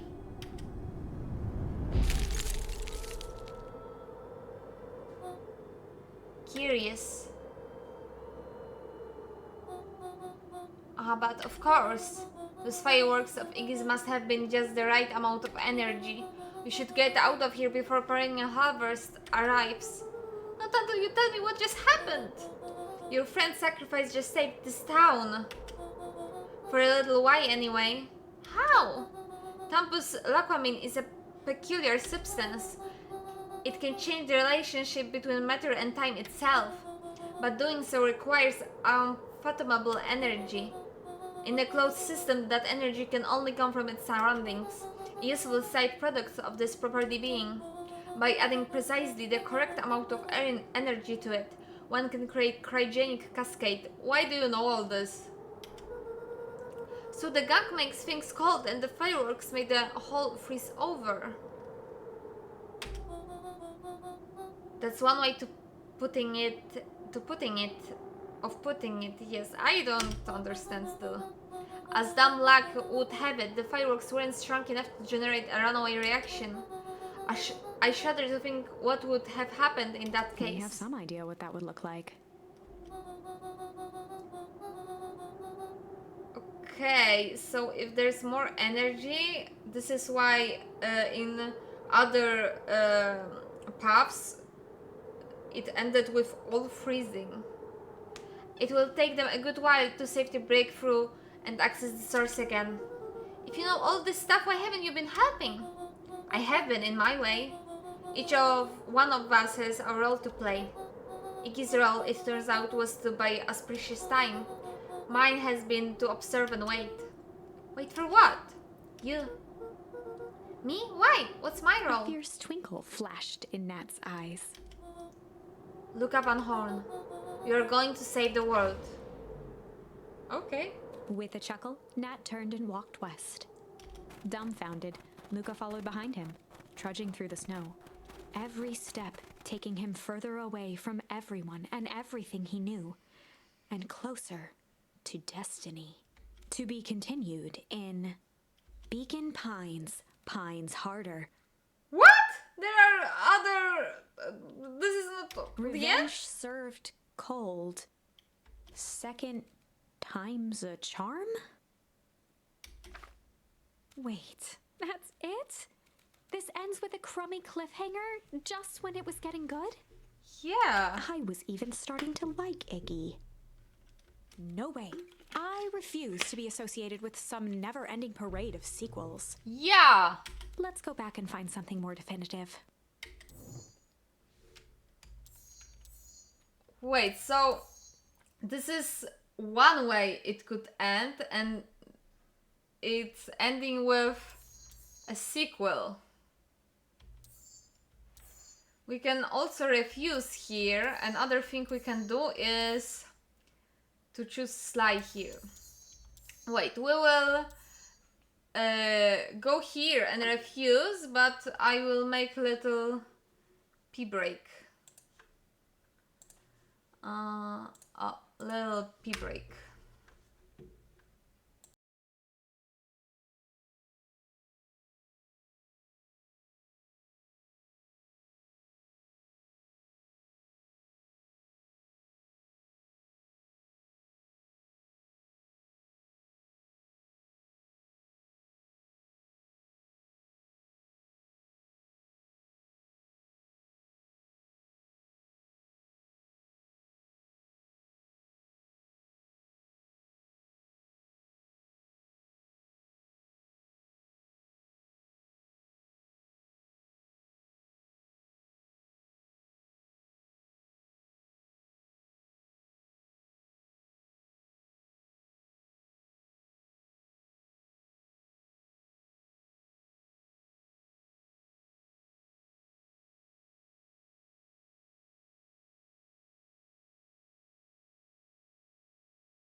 I'm back.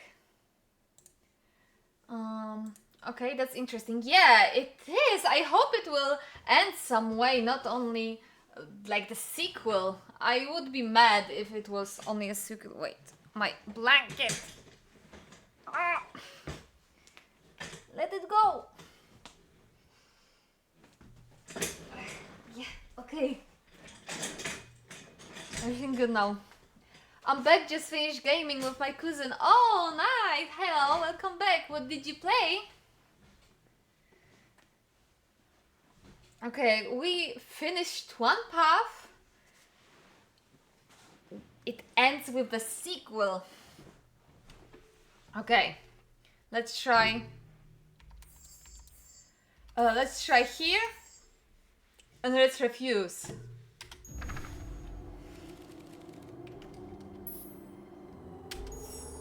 Luca had no choice but to refuse Iggy's request. He tightened his grip and reached for the walkie-talkie in his pocket. A wild delight crept onto Mr. Kerr's face. That's a good lad. Now, radio for help. Iggy begged Luca with his eyes one last time, but Luca pressed the button and called out. We need help. Mr. Kerr is in danger. It wasn't long before they were once again surrounded by clipboards. Mr. Kerr sighed with relieved frustration. There you are. You really are a worthless lot, aren't you? Mirror, now. A clipboard dutifully produced an ornate ivory hand mirror, and Mr. Kerr began preening his tousled hair. Ah, that's better. Mr. Van Horn, I applaud your sharp thinking under duress. I don't like this buff. I'll put in a good word for you with the founder. Take them away. A swarm of hands overpowered Luca. The last thing he saw before a cloth bag was pulled over his head was the defeated look on Iggy's face. It's probably the end. The end. I think this was one of those times where doing the right thing was the wrong thing. Okay. So the only thing we can change now is here to use Sly. What was this? Oh yeah. We were in our grandma's secret basement. There was this Mr. Something that snuck in when we were there. And we was chill before, we were hard, and we will be Sly. They'd run the classic. Luca and Rollo ducked behind a barrel, leaving Beck to her task. I want to hear that. I think I pushed space one. I thought she wasn't reading it, so I pushed it again and blah, blah, blah, it skipped. With a few crisp snaps, she roused Mr. Tolliver. Whoa, what's going on here? You're the Modwell girl. Please call me back. Sorry about all this. Mr. Tolliver looked down and shifted a bit, testing his restraints. I like her the most. It seems there's been a mix-up. You see, I'm down here for the reason you are. Oh, I now realize I just covering things. You don't see characters, so this is fast, I realized. I don't know, here maybe? And chat will be here. You will see it when you type something.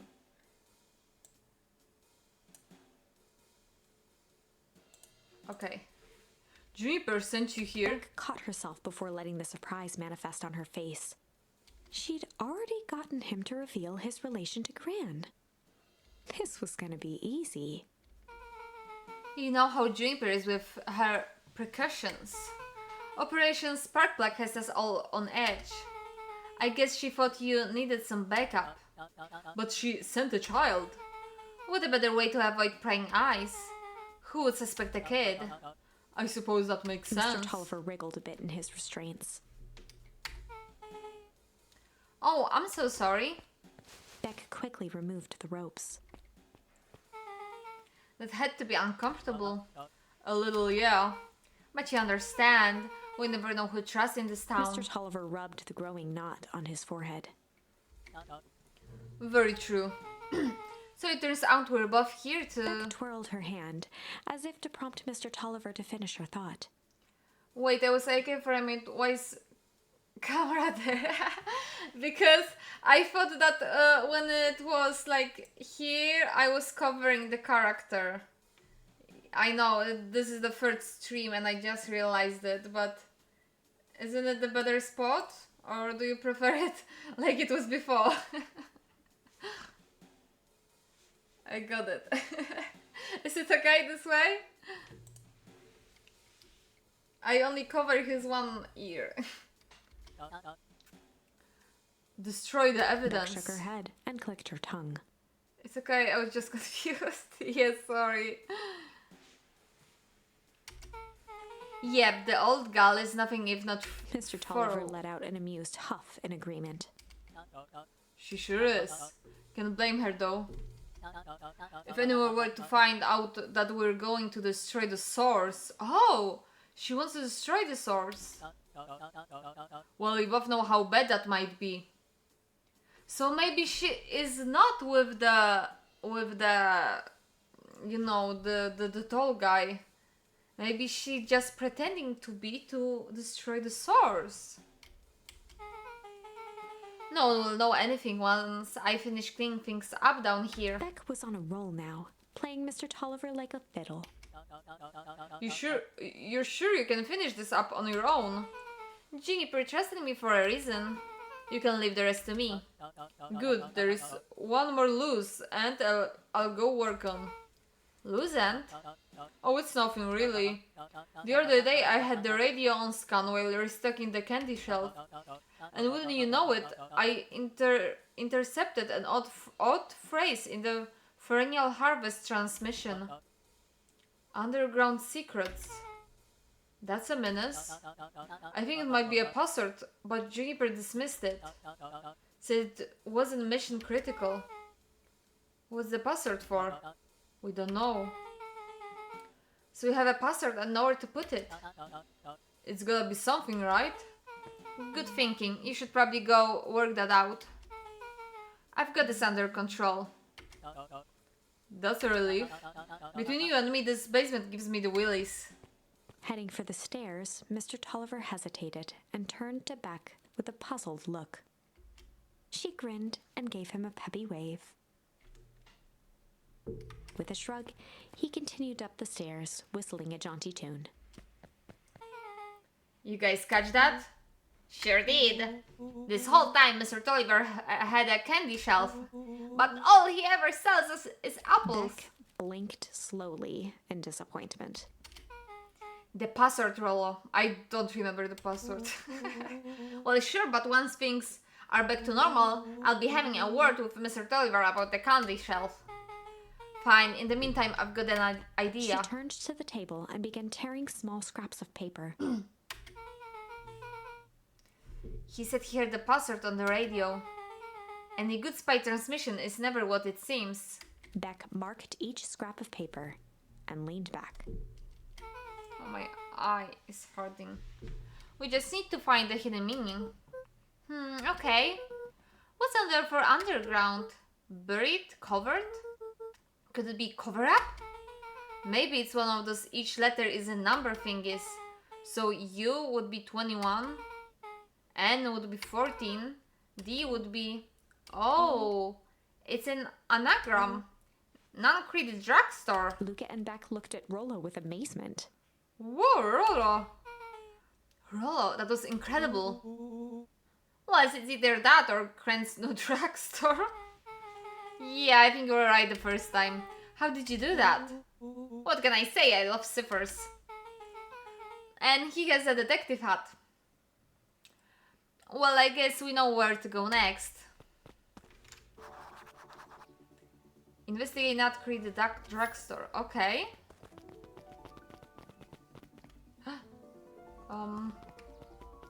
Hello? You scared me half to death. Sorry. You kids haven't seen Mr. Tolliver around, have you? No? He's got me waiting around like the last slice of pie. I swear that man would be late to his own funeral. Okay. We don't know where he is. We definitely didn't talk to him. Oh, I think this is just...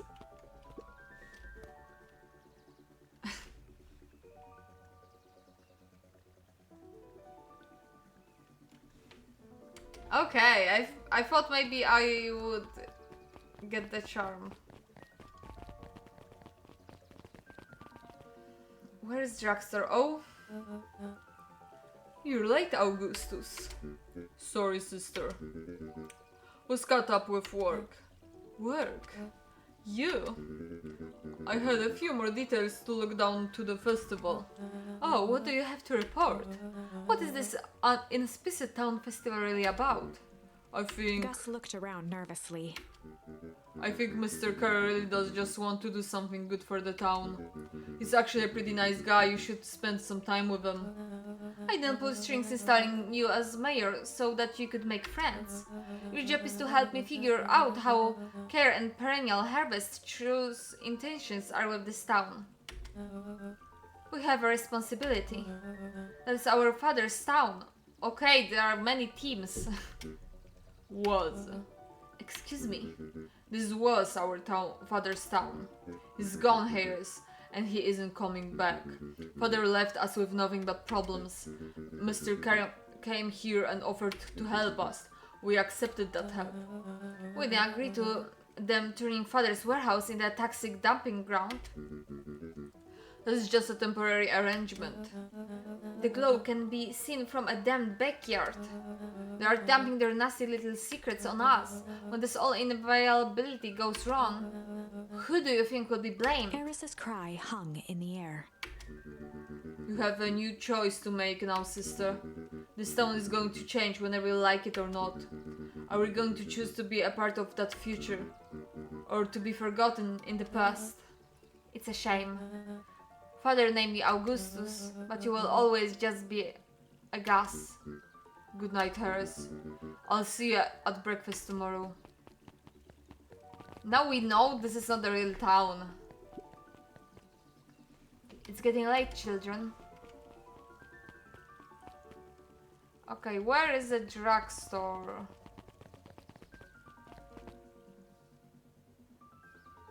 Not here.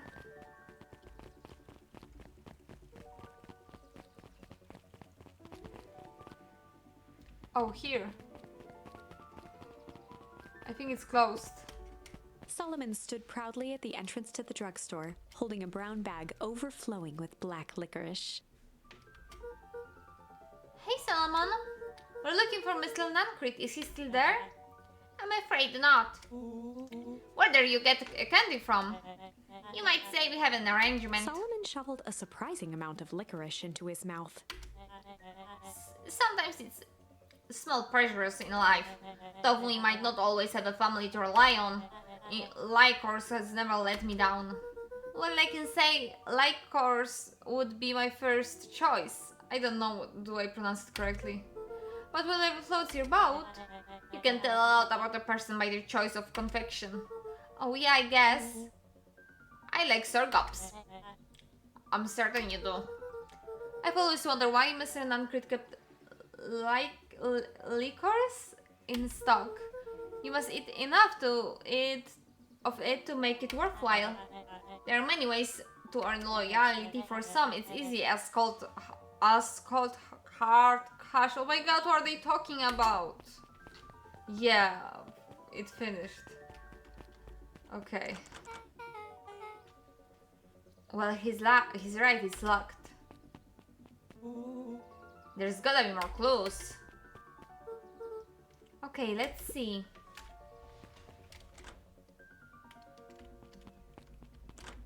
Okay. More clues. Can I oh. Okay. Have you ever seen anyone actually use this thing? Besides Mr. Nancrit, no. Beck cupped her hands on the glass to peek inside. That is not a normal phone booth. It's got like a blinky keypad. Why would there be a blinky keypad? Grand Snoot Drugstore! I mean, Underground Secrets! The Beck password! flung open the door and they all squeezed in. Alright, let's see here. Luca cracked his knuckles and entered the letters into the keypad. Underground Secrets. Sounds like that did something. Great, now what? I guess we... The inside of the phone booth dropped loose from its shell. Hi, Buyol! Hi! I think we are close to an end. We finished some path, but it ended with, like, it will be in a sequel. And the narrator was, no, it can't be like that. It can end with something like this. And we are doing some other path. Without even the space to panic, they closed their eyes, held their breath, and accepted their fate. Suddenly, the chaotic descent slowed to an effortless landing. It was unclear where they ended up, but at least it was solid ground. Where are we? The air was stagnant and smelled vaguely of chlorine. We went to the phone booth and we ended up here when we typed the password. I knew it. You know that there was a secret hub full of strange tubes under the phone booth. Of course I did. Didn't I say that? No. I definitely thought of it. Look at the remember when I said how cool it would be if the trans-dimensional conducts from Hunk Atomics issue 12 were real. Well, at one point or another you've said that above every technology ever discussed in Hunk Atomic. That's why I'm such a good predictor. It looks like each of these has something written on them. Mining Operations Alpha. You guys have mines here? How is it going? I had to stand up from my PC. I don't know if you heard that, but I was saying that we finished one path, but it ended with it will be in a sequel sort of thing. And the narrator was like, what the hell is this? It can't end like this, like nothing is solved, it will be in a sequel. We have to find another way to finish it. So we are now doing another path. And we went to a phone booth. Before we heard the password, we typed the password in a phone booth. It like went down and we are now in a secret room under the phone booth. Not that I know of. This town is all farms and fertilizers, and a series of tubes. Pa always says you can only trust a miner to the point when they hit gold. Not sure how that wisdom applies in exact situation. Got it? Thanks. Sure. If you have any questions, just ask. It has so many paths, I know it might be difficult to track everything. That's the thing about Pa, you don't always realize when he means until it's too late.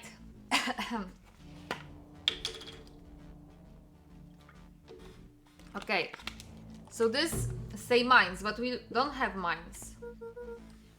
Perennial Harvest main office. That's where my mom works. What does she do? Science stuff? Is she involved in all of this? We just moved here. How could she be involved? True. Valentine Fertilizer Warehouse. Isn't that where you almost got snatched? Yeah. Why would Perennial Harvest have a tube going to old Valentine place? This is starting to feel like something big. This suit... the suit has a broken mask. We broke a mask. So, have we found our mystery warehouse creeper? We've at least found their hazmat suit. If it walks like a non-Crete and talks like a non-Crete, let's not jump to conclusions. Just saying. That's a lot of buttons. Stand aside, Earthlings. I've read enough Hunk Atomic to know my way around sci-fi tech. Rollo's hands hovered over the field of blinking buttons. Eeny, meeny, miny. Uh-oh. Rollo, what did you do? Nothing! I didn't even move yet! What was that? Hide! Where? There's nothing but weird tubes down here. Just get back! Non-Crete. Shit. Shit! Shit. Awesome!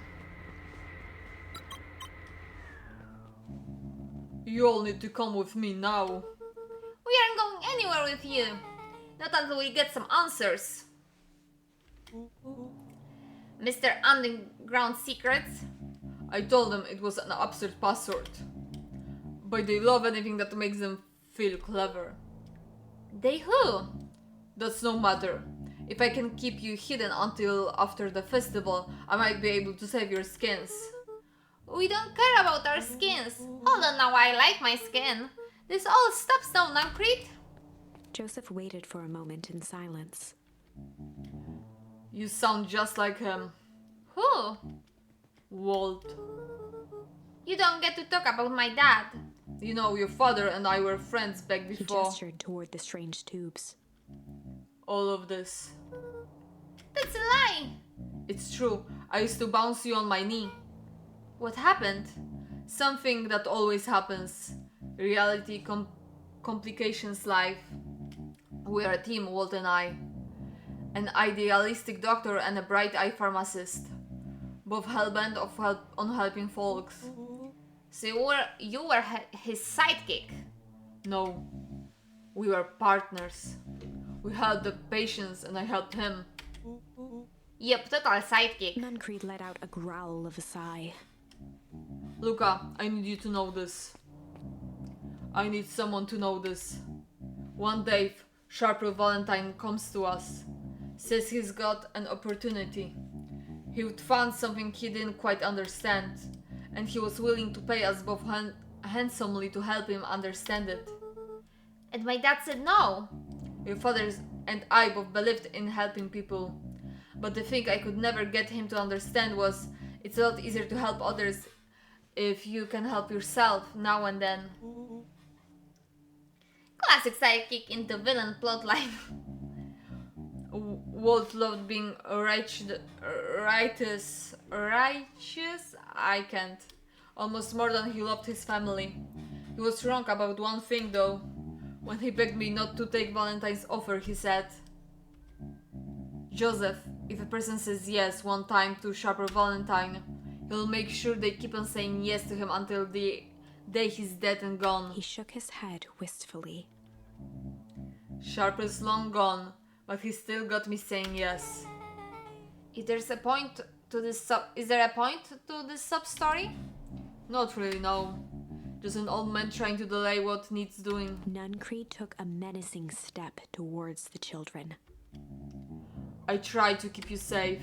I tried to keep you and Juniper out of this, but you forced my hand. Luca began to laugh. What? You really don't know. My gran isn't out of this. She's been scheming right under your nose. Juniper! Seems like she's planning on crashing the town's party. Why are you telling him this? She's going to disturb the festival.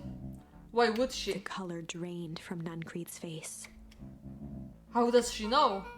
Apparently she knows a lot of things. What?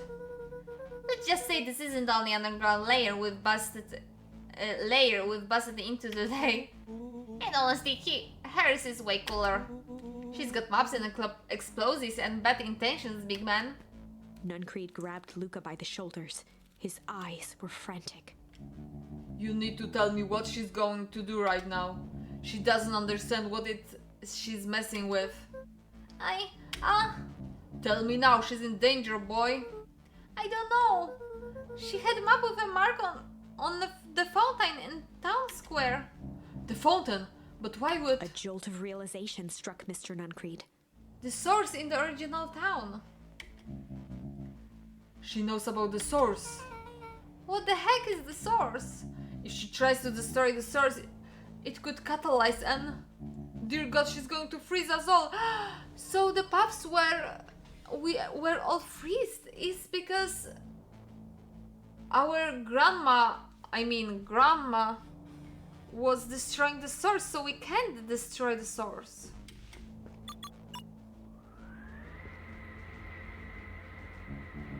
You all need to run. Run where? Away. As far away from this town as you can get. Head west and don't look back. That did not go how I expected. So, we're totally following him, right? Totally. See you on the other side. You good? Yep. Oh, it's scary. It sounds like it's like it pains. I love this town, he said. Chapter 8. The Cold, Hard Truth. Okay. Beck leapt up, allowing the suction to yank her into the dark. Dimness eclipsed around her like the shutter of a camera as she seemed to cover great distance in mere moments. Her only points of reference were glints of upcoming turns, which approached with frightening speed, only to carom her gracefully along. She heard the tinny, distant echoes of Rollo's glee. Once she stopped fighting against it, the ride was impossibly smooth. Then, all of a sudden, as if minutes had passed in an instant, light blazed into view. We are in the original town. So if you weren't here before, we discovered that our town where we live in is not the original town. The original town is all froze up, and they just made a copy of town, and we are living in it. It's crazy. A burst of wintry air snuffed across her face, and she was flung out into the cold. But we get to know that in other paths, so these characters doesn't know that because this is the other path. Oh, this is this. Okay, I understand now. This was the tunnel. That was intense? Yeah. I think I might have parted this some fluids in there. Any idea where we are? Somewhere cold? Doesn't look like it got any of us. It didn't feel like we traveled that far. So where did it all go? This place sucks. Why would anyone even want to blow something up out here? Only one way to find out, I suppose. We gotta catch up to Nancrete. I think he went this way. How do you know? At first I want to go here. Oh, this is the original, our father's grave. The other one we were praying is not real. We didn't know that. This looks familiar, yeah. Maybe we can clear up the snow. No time, Nancrete's getting away. Oh. Hey. Okay, this is starting to be really familiar. It may not be the most well versed on all things Beacon Pines, but this does look like some sort of frozen replica of town. Ah, I got it! It's so obvious now. Mr. Nancrete is an alien. Yeah, of course. Rollo, stick with me here. His species can only live in sub-zero temperatures. Oh boy, here we go. The source is our base camp dimension, so naturally they keep it cold. We found it by traveling through those metallic wormholes back there. And final objective, kill us all and shapeshift into a Beacon Pine citizen of their choosing. You never really had me. But you very much lost me there. You get used to it. We should keep moving. Okay, I will get some hand cream.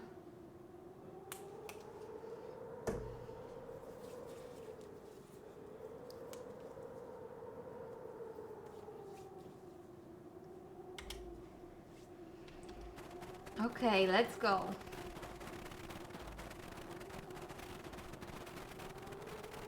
As they rounded the corner to the frozen town square, they spotted Mr. Nancrete inching cautiously toward a pit at its center.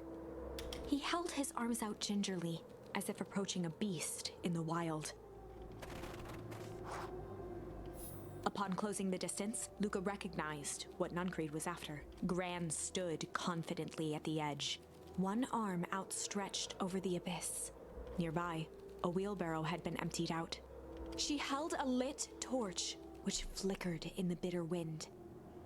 If she throw it into source, we will all freeze. Juniper, I don't know what you think you're doing, but I assure this is not going to solve anything. If you drop that, you've doomed this whole town. Oh, it wasn't me who doomed this town. I've been watching you, Joseph. I know what you've done. You and your co-conspirators. Gran? What's happening? Luca, you and your friends need to leave right now, this moment. Mr. Nancrete turned back toward the kids, desperation in his eyes. I don't remember, do we know in this pub that this is not our real Gran? Listen to your grandma, Luca. This is between me and Juniper. Rollo and Beck held steadfast in awe. Luca approached closer. Mr. Nancrete spun back toward Gran, his voice growing louder. You've got it all wrong, Juniper. Just hand over the torch, you don't understand what you're doing. How could I possibly trust you to do the right thing? Walt told me everything. He trusted you and you betrayed that trust. Luca, did you know what this man's entire life is a lie? If it weren't for him, your father might still be alive. Mr. Nuncreed winced with anguish. His voice hardened. That's not true. They both now yelled, not to each other, but at fate itself, making their peace with long-held burdens. The wind howled with encouragement. Walt was like a brother to me. We just had different ideas about how to affect change. Very convenient that your weight just happened to line your pockets. No, that's not fair. They menaced at each other, both catching their breath. The moment balanced on a knife's edge. Amid a blur of emotions and memories, Luca's mind flooded with questions. The wind calmed, as if to give him the stage. And in the stillness, he began to weep or hum. Let's choose weep. I wonder if there's possibility that we don't have any of needed charms. And in the stillness, he began to weep. It was all just too much. Falling to his knees, Luca whimpered softly. The tears crystallized as they hit the snow. Gran stared at Luca for a moment with warm sympathy, remembering why this was all necessary. This all makes sense now, Luca. Then everything can go back to normal. I promise. She stiffened up and brandished the torch at Mr. Nuncreed. You can't hide behind those people any longer, Joseph. Once their precious source is destroyed, we'll see where their loyalties fall. Juniper, don't! Ignoring his final plea, Gran flung the torch into the deep darkness. And we'll just freeze. She smiled and exhaled in relief. Mr. Nuncreed moaned in resignation. The torch echoed as it ricocheted down the hole, punctuated with a thunderous thud. You see, Joseph, you've learned one very important lesson in life. If you want things to change, then you must be willing Before to... Gran could finish, the ground shook her to silence.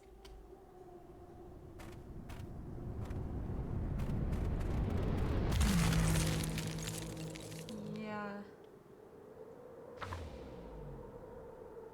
Gran only had time to spin around and run to Luca.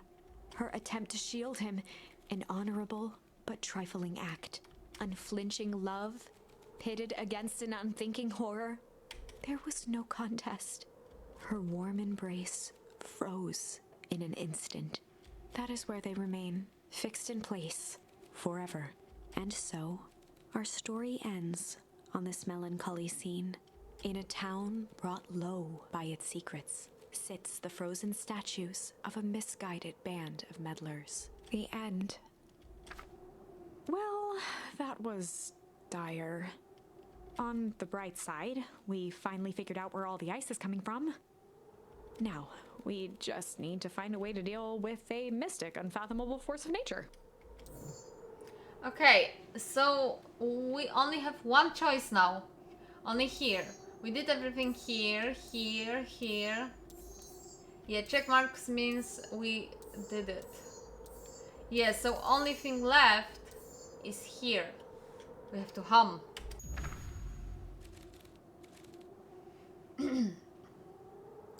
Yeah, and I remember we learned that charm on the other path. So this is a good order. We had to do it after the other path. What happened when I choose sweep again? I don't wanna... And in the stillness, he began to hum. I'm always curious of all possibilities. After the death of his father, Luca had trouble sleeping. Each night, his mother would sit at the foot of his bed and hum a gentle melody. It was the only thing that could calm his mind. The only thing that, however briefly, could make it all seem okay. That melody pervaded every memory Luca had of his mother. Shivering in the raw snow, he began to hum it out loud.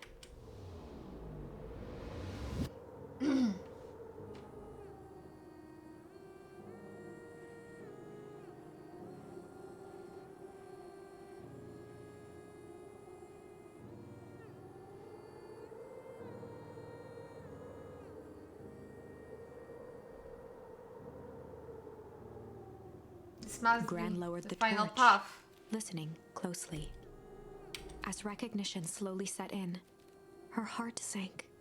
Those countless nights of consolation, the incomparable loss they shared together.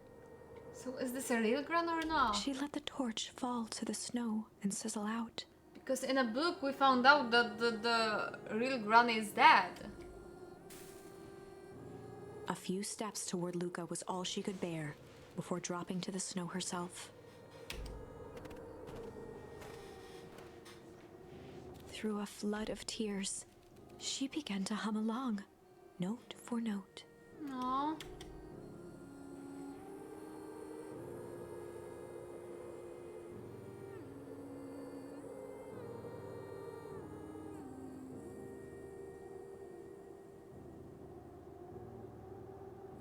Luca lifted his head in astonishment.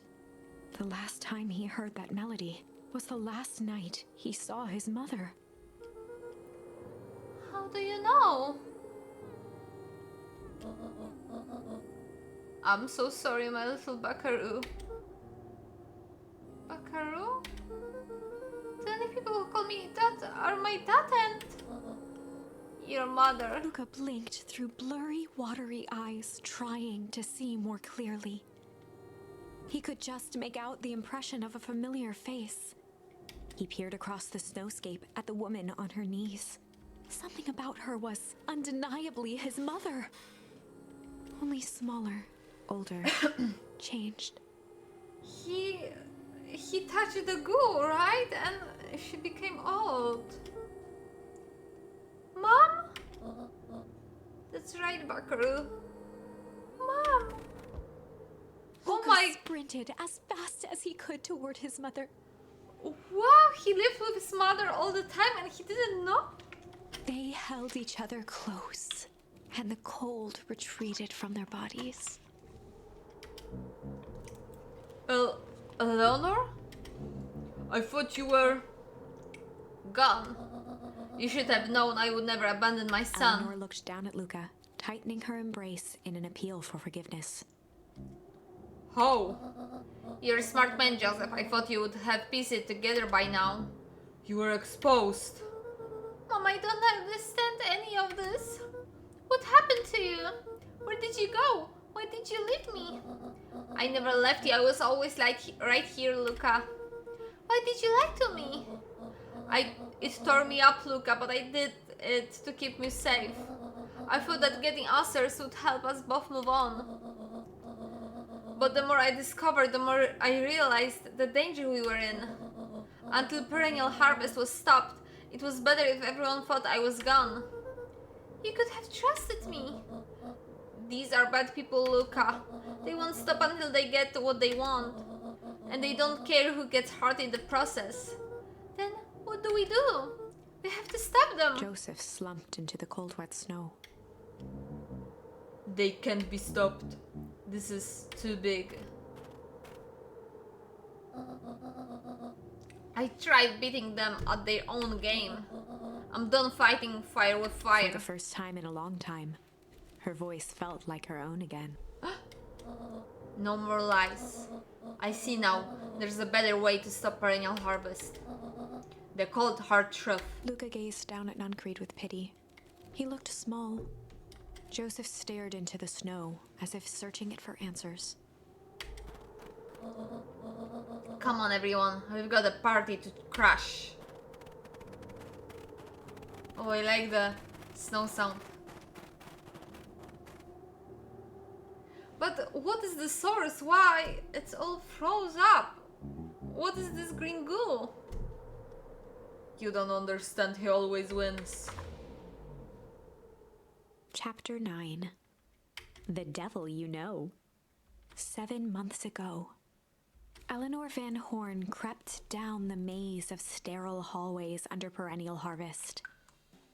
She stopped in front of the large steel door marked Deep Engineering. No turning back now. She raised a trembling hand. The stolen keycard worked as promised, and the door buzzed open with mechanical efficiency. She was immediately hit with the smell of disinfectant. It was some sort of laboratory. In one corner was a desk covered in papers.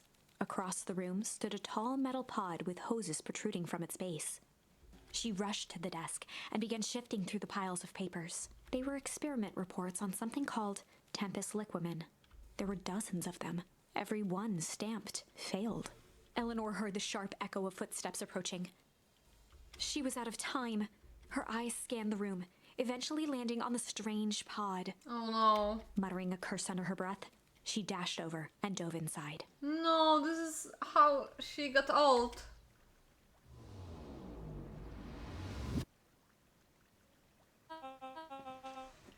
And that is what change is all about. Okay, and now we step in and ruin the party. Grabbing the future by the scruff of the neck and making things happen. Change is a choice. I am tickled pink that we will all be making that choice together. How great is that? This man is a liar. Excuse me? I will not.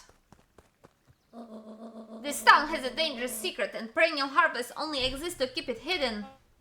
No one says. They picked out the whole damn town and moved it right under our noses.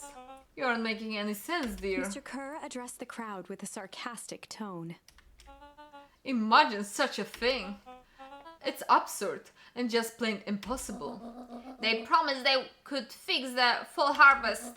They told us they would clean this place up. We just had to leave town for a few days, but why they had us evacuated?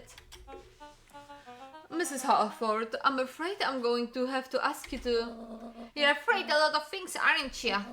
You sniveling little worm. This is growing tiresome. A little help, please? Hey! Don't touch her. Don't you all see this festival is a sham? An excuse to have the whole town gather in one place. They're planning something awful. I don't know what, but these people are wicked. Don't listen to her, she has absolutely no proof. I am the proof.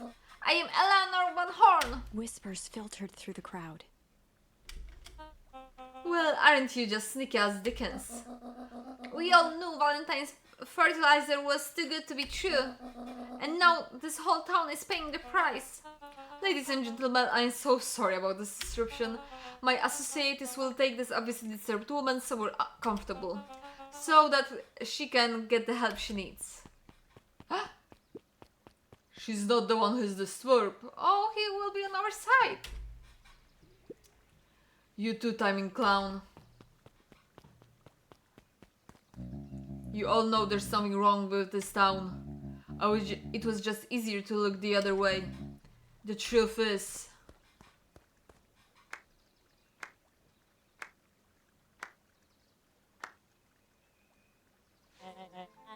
That's quite enough, Mr. Nuncrete. Torment dragged on Joseph Nuncrete's face. This is him? Yes, sir. Take them away. No, I want to see this. And the ever tempush Eleanor Van Horn. You've been quite the thorn in my side. Like a weed that burrowed in where it doesn't belong. It must confess you look He dreadful. paused for a moment, plucking a piece of fuzz from his sweater and discarding it to the ground. Consider yourself in a rare company. You've managed to pull one over one on me. It won't happen again. I knew you had some sort of plan to disturb our little party. But alas, I expected something a bit more impressive than incoherent rambling. No matter, your failures are yours to bear. Mr. Kerr. Yes, sir. It's a shame it was cut short, but I thank you for that rousing oratory. I will take it from here. Yes, sir. Of course, sir. You have done quality work for me, William. You can look forward to the recompense we agreed upon. Kerr gave a bow of deference. Founder, you are most gracious. Gasps rippled through the crowd. Thankfully, we can dispense with the formalities from here on out. Solomon pulled a glass vial from his pocket. In one smooth motion, he downed its contents. What? A triumphant smile grew across Solomon's lips. You can all call me Sharper Valentine. His body and face began to contort and expand as he disappeared into a belching green mist.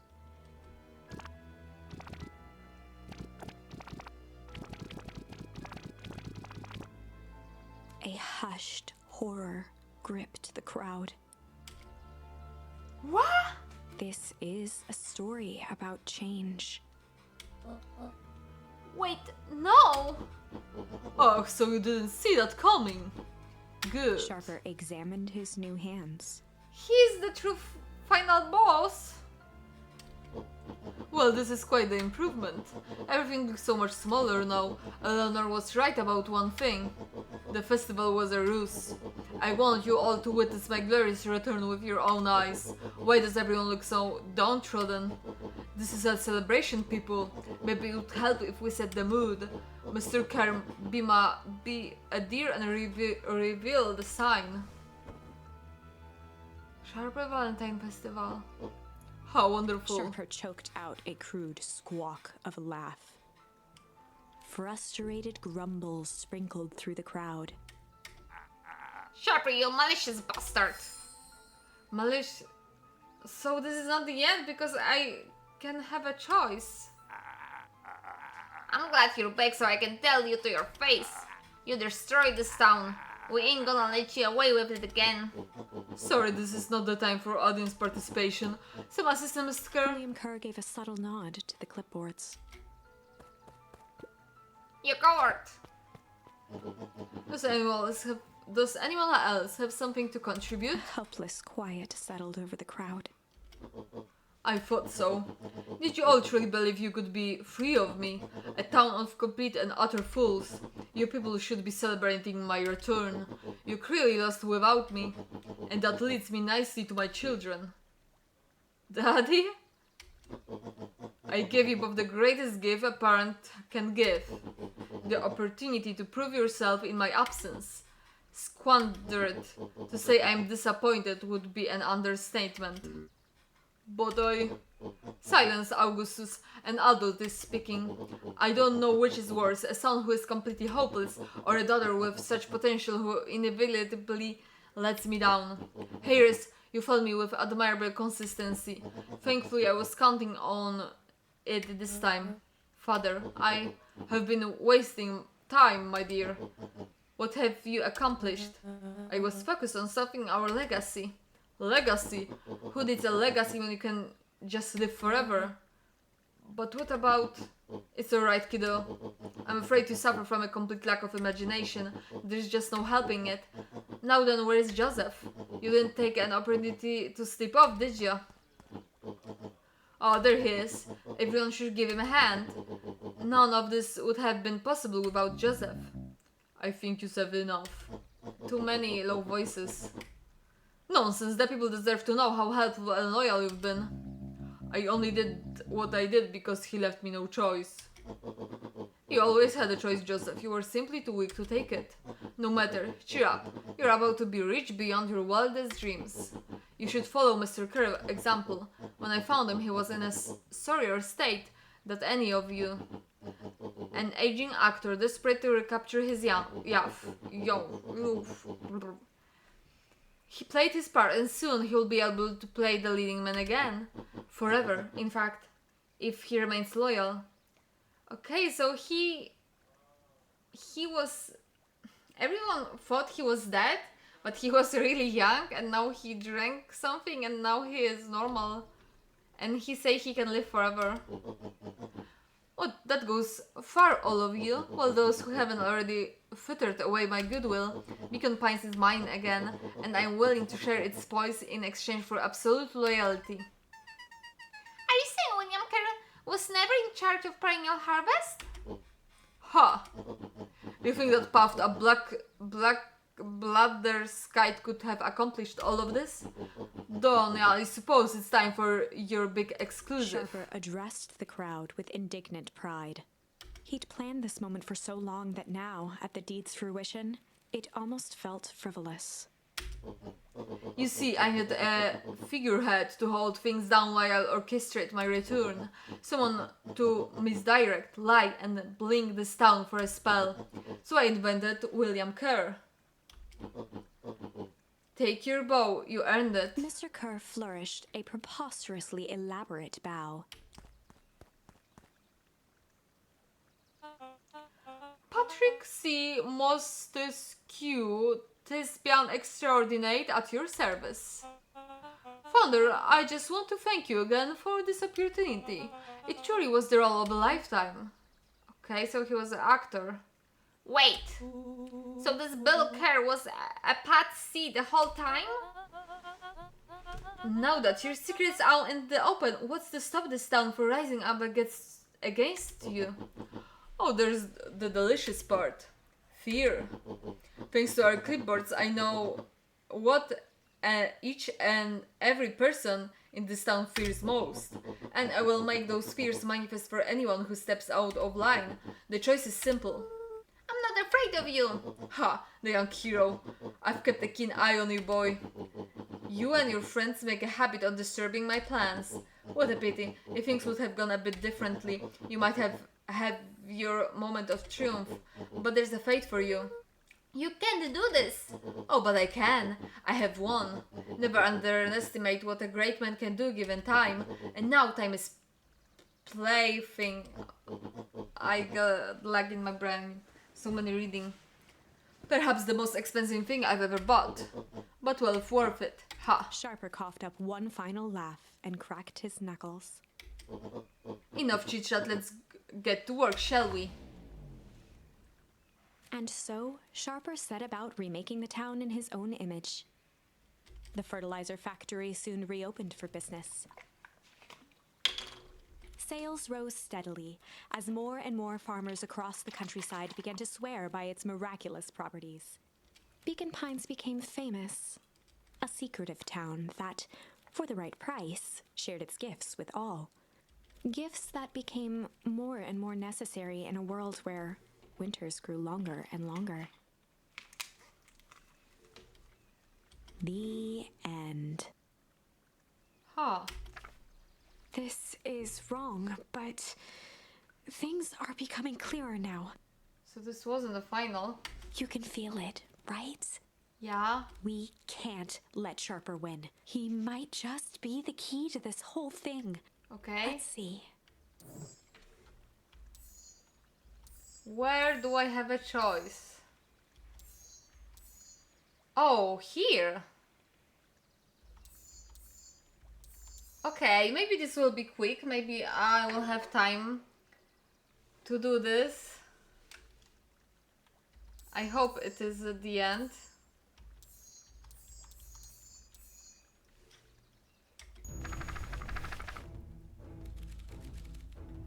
Luke appeared at Mr. Nuncreed. Kind eyes, warm, a stern face. There was a deeper emotion hiding beneath it all. It was subtle, but Luca could sense something eating away at him. There was a... Oh, this is like very far away moment. Malice. There was a malice lurking behind those eyes, like a trap ready to spring.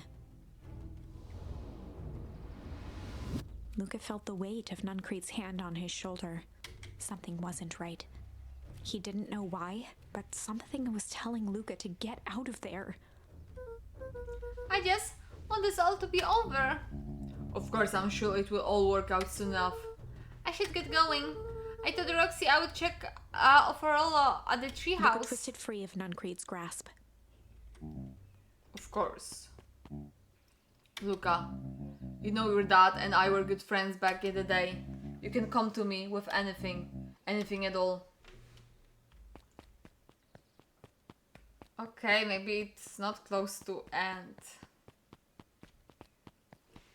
Maybe... Oh, this is him. This little dog.